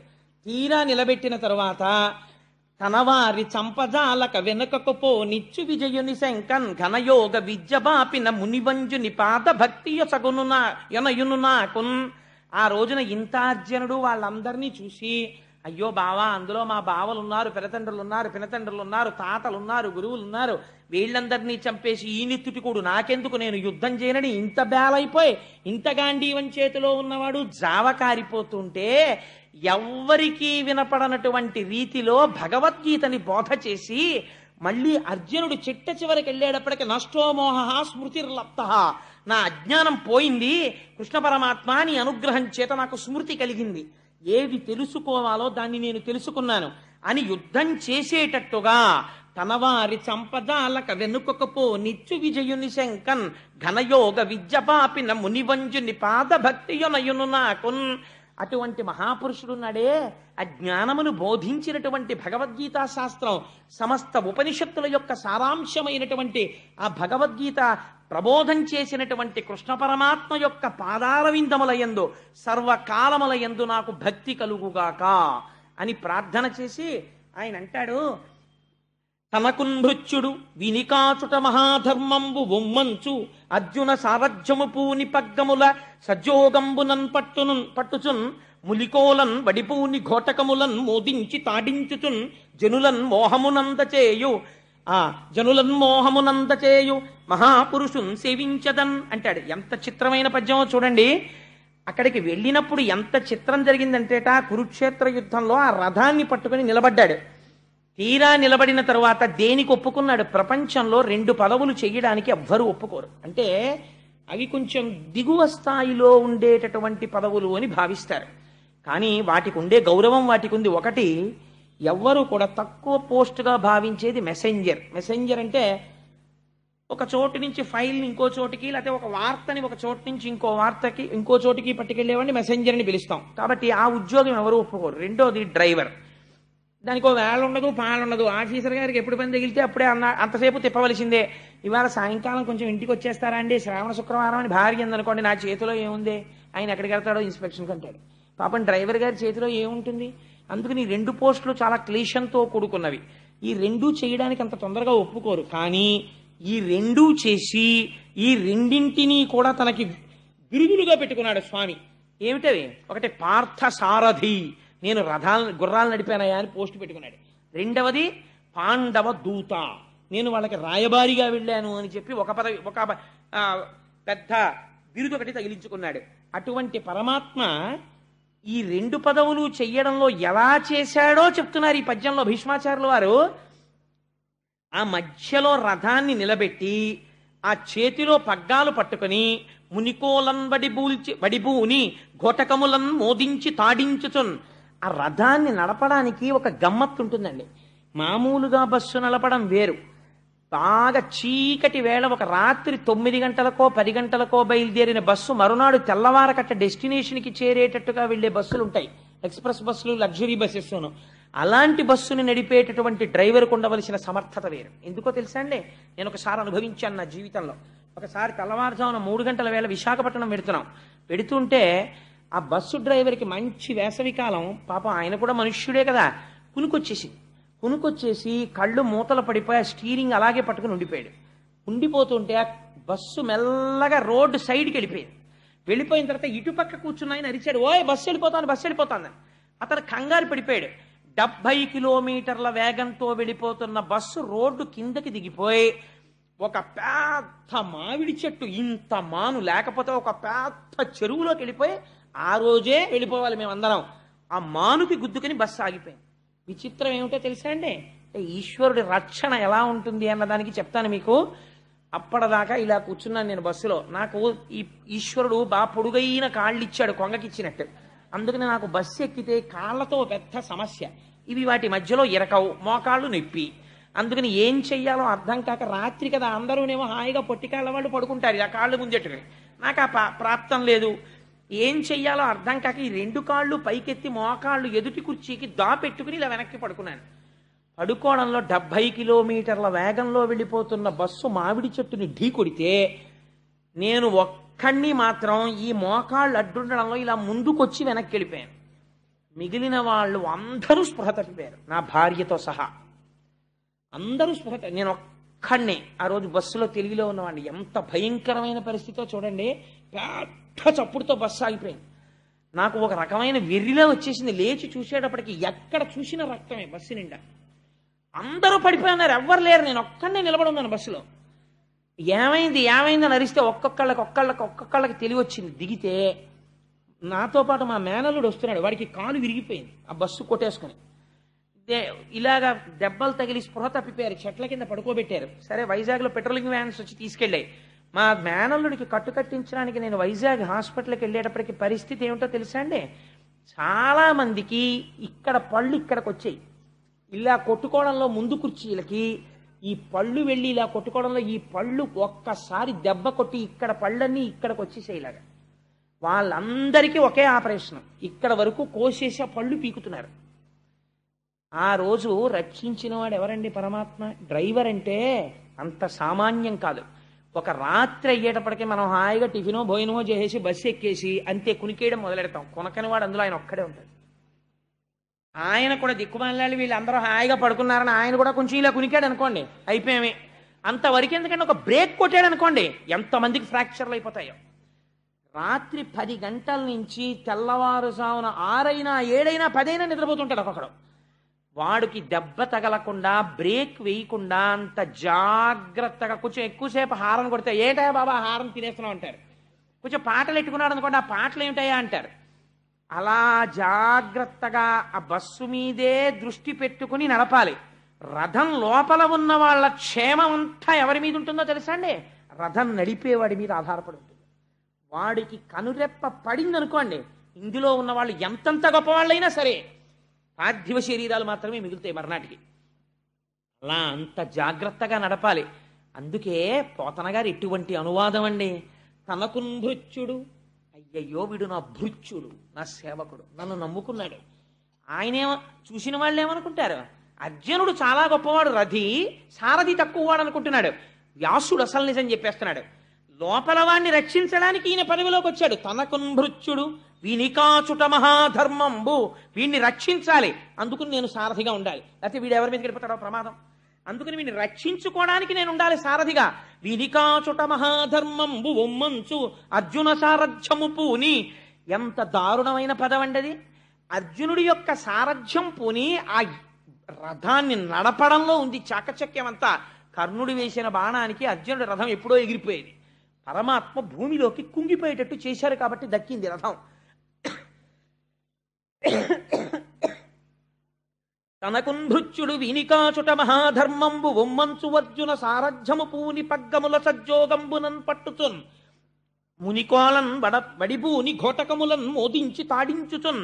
ఆ గుర్రాల్ని ఇష్టం వచ్చినట్టు కొట్టేశారనుకోండి, కంగారు పడిపోయి కనురెప్పల పైకి ఒక ఆగ్నేయాస్త్రం వేసేస్తాడు. ఎక్కడో మంటలు చిమ్ముతూ పైకి లేచిపోతున్నాయి. వెనకాలన్నవాడు సామాన్యమైన వాడు ఏంటంటే, అర్జునుడు ఒక్కొక్క అస్త్రం ప్రయోగించాడంటే ప్రతిద్వందులు ఎటువంటి వాళ్ళు ఉంటారు, అటువంటి వాళ్ళు చేసుకుంటుంటారు యుద్ధం. ఏదో టీవీ చూస్తూ ఉండిపోయినట్టు నోరు ఎల్లబెట్టుకుని వాడేసే బాణాల వంక ఈయనేసే బాణాల వంక అలా చూస్తూ ఆకాశం వంక చూస్తూ కూర్చున్నాడు అనుకోండి, భలే ఉన్నాయిరా కొట్టుకుంటున్నాయని. ఈలోగా వాడెవడో బాణం తన గుండెల మీదకో గుర్రాల మీదకో లోపల ఉన్న రథి మీదకో వేస్తాడు. అన్ని ఆకర్షణీయమైన సన్నివేశములు, అటువంటి అస్త్రములు, ప్రయోగాలు, ఉపసంహారాలు జరిగిపోతుంటే తన దృష్టి మాత్రం వెనకాతల ఉన్నటువంటి రథిని రక్షించుకోవడం మీదే ఉండాలి. ఒకవేళ ఇలా ముందుకుంటాడు కానీ ఇలా చూసుకుంటూనే ఉండాలి. రథి అలిసిపోయాడు అనుకోండి, సారథికి ఒక స్వాతంత్రం ఉంటుంది. రథి అలిసిపోతే రథాన్ని జాగ్రత్తగా యుద్ధభూమిలోంచి తప్పించి తీసుకెళ్ళిపోవాలి, ఎవరికి దొరకకుండా తీసుకెళ్ళిపోయి. అందుకే చేతక్ అని బజాజ్ కంపెనీ వాళ్ళు అడాప్ట్ చేసుకున్నారు. రాణా ప్రతాప్ సింగ్ యుద్ధంలో పడిపోతే ఆ గుర్రం శత్రువులకి దొరకకుండా రాణా ప్రతాప్ సింగ్ని తీసుకుని కోటకు వచ్చేసింది. ఆయన పెట్ హార్స్ పేరు చేతక్, అందుకనే ఆ స్కూటర్కి చేతక్ అన్న పేరు వాళ్ళు అడాప్ట్ చేసుకున్నారు. అంత తెలివైన వాడై ఉండాలి సారథి, ఉండి వెనకాతల రథిని రక్షించుకునేవాడై ఉండాలి. అందు ఘోటకములను మోదించి తాడించుతు దానికి అవసరమైనట్టుగా గుర్రాల్ని కొడుతుండాలి, రథాన్ని తిప్పుతుండాలి. ఇది నిజ జీవితంలో కూడా ఆయన సారథిగా మనం పెట్టేసుకున్నాం అనుకోండి, మన ఇంద్రియాలని ఎప్పుడు ఎలా వాడాలో అలా ఆయన వాడేటట్టు చేస్తాడు, ఆయన నియంత్రిస్తాడు, ఆయన నడిపిస్తాడు. ఎప్పుడు విజయమే. ఎందుకని సారథి ఆయన ఉన్నాడు. ఘోటకములను మోదించి తాడించుతున్ ఏం చేస్తున్నట్ట? ఒక గొప్ప పని చేస్తున్నట్టు ఇవాళ సారథిగా ఉండి ఎదురుగుండా ఉన్న వాళ్ళందరూ కూడా ఆయన్ని చూసి సమ్మోహపడిపోతున్నట్ట. అమ్మో ఎంత బాగున్నాడో చూడు, అసలు ఆ సారథి చూడు ఎంత అందంగా ఉన్నాడో, ఎంత అందంగా. కృష్ణుడు అంటే మాటలు ఏంటంటే గోపికలు అన్నారు, నల్లనివాడు మేలి చిరునవ్వులవాడు, ఎలాగో వచ్చేస్తుంది కదా రాసక్రీడ అక్కడ విందురుగాని రాసలీలలో. అందుకని ఆయన్ని చూసి సమ్మోహపడిపోతున్నట్ట. అటువంటి రూపం చూపించి శత్రువుల్ని కూడా వంచేశాడు. అటువంటి స్వామి ఉన్నాడే, అర్జునుడు రక్షింపబడ్డాడంటే ఆయనే కారణం. అటువంటి వాడు నా హృదయమునందు నిలబడుగాక. ఈ భక్తిలోంచి ఒక్కసారి దూకేశాడు జ్ఞానంలోకి. ఎంత గొప్ప మాట చెప్పాడో చూడండి. ఇదే ఆఖరి పద్యం భీష్ముడిది. ఆయన అంటాడు, ఒక సూర్యుండు సమస్త జీవులకు తానొక్కొక్కడైతోచు పోలిక ఏ దేవుడు సర్వకాలము మహాలీలం నిజోత్పన్న సస్య కదంబంబుల హృత్సరోజములన్ నానా విధానో రూపకుడై ఒప్పుచునుండు నట్టి హరినే ప్రార్థింతు నశ్రాంతమున్. ఎటువంటి ఉపమానం వేశాడో చూడండి. ఒక సూర్యుండు సమస్త జీవులకు తానొక్కొక్కడైతోచు పోలిక ఏ దేవుడు సర్వకాలము మహాలీలన్. ఒకే సూర్య భగవానుడు ఆకాశంలో వెలుగుతూ ఉంటాడు. నేను చూసి అంటాను సూర్యోదయం అయిపోయింది అంటాను. నా భార్య అంటుంది అడుగో సూర్యుడు వచ్చేసాడు అంటుంది. ప్రతివాడికి ఒక్కొక్క సూర్యుడిలా కనపడుతుంటాడు, కానీ ఉన్నదొక్కడే సూర్యుడు. నిజోత్పన్న సస్య కదంబంబుల హృత్సరోరుహములన్ నానా విధానో రూపకుడై ఒప్పుచునుండు నట్టి. ఇదే పొద్దున్న స్వామీజీ అన్నారు, ఇదే మంగళత్వం. అనేకములుగా కనపడుతుంటాడు, కానీ ఉన్నది మాత్రం ఒక్కటే పదార్థం. అనేకములుగా కనపడి ఒక్కడిగా ఉండి ఇంతమందికి ఇంతమంది సూర్యులులా కనపడిన వాడు ఉన్నదొక్కడే సూర్యుడైనట్టు, అంతటా వ్యాపించిన వాడు ఒక్కడే అయిన పరమాత్మ ఎవరున్నారో ఆయన పాదార విందముల యందు నా మనస్సు నిలబడుగాక అని అంతటా వ్యాపించి ఉన్నటువంటి విష్ణు భగవాను ఆరాధన చేసి చిట్ట చివర బొటన వేలు దగ్గర నుంచి ప్రాణాల్ని లాగేసి అష్టమి నాటికి హృదయమునందు నిక్షేపించి అట్టే పెట్టాడు. ఆఖరణ విష్ణు భగవాను ఎదురుగుండా చూస్తూ భీష్ముడు చూశాడు. మనం కూడా ఇక్కడ చూడగలగాలి నేర్చుకుని. అప్పుడు మొదలుపెట్టి విశ్వం విష్ణుర్వషత్కారో భూత భవ్య భవత్ప్రభు భూతకృద్భూత భృద్భావో భూతాత్మా భూత భావన. ఎంత గొప్పవాడో చూడండి. అప్పుడు ఆ పంజరం మీద పడుకొని అప్పటికి ఎన్నాళ్ళైపోయిందో ఆ దేహం మాత్రమే మిగిలింది. బొటన వేలు దగ్గర నుంచి యోగ విద్యతో తీసేశాడు ప్రాణాల్ని, హృదయమునందు నిక్షేపించి ఉంచాడు.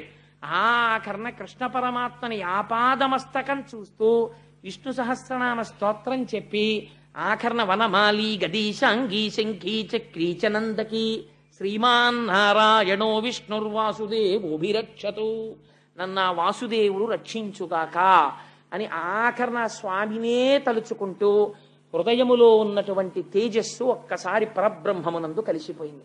కలిసిపోయిన తర్వాత భీష్ముడు శరీరం విడిచిపెట్టేశాడు అని తెలిసి ధర్మరాజాదులు తీసుకెళ్లి ఆ శరీరాన్ని అగ్నియందు నిక్షేపించి అంతిమ సంస్కారాన్ని పూర్తి చేశారు.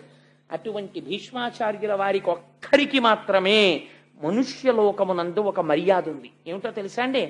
ఎప్పుడూ ధర్మమును ఆచరించిన మహాపురుషుడు కనుక మానవాళి తల్లిదండ్రులు ఉన్నవారు కూడా భీష్మ ఏకాదశి నాడు తప్పకుండా ఒక పని చేయవలెను. ఏమది? తలస్నానం చేసి భీష్మాచార్యుల వారికి తర్పణ ఇవ్వాలి. తర్పణ ఇవ్వనటువంటి వాడు కృతఘ్నుడు. భీష్ముడికి తర్పణ ఇచ్చి తీరాలి, నాకు కూడా అటువంటి ధర్మము కలుగుగాక అని. తల్లిదండ్రులున్నా సరే దోషం లేదు, భీష్ముడికి ఇవ్వాలి తర్పణ, ఇచ్చి తీరాలి ప్రతివాడు. అటువంటి భీష్మ ఏకాదశి మహాపర్వదినం.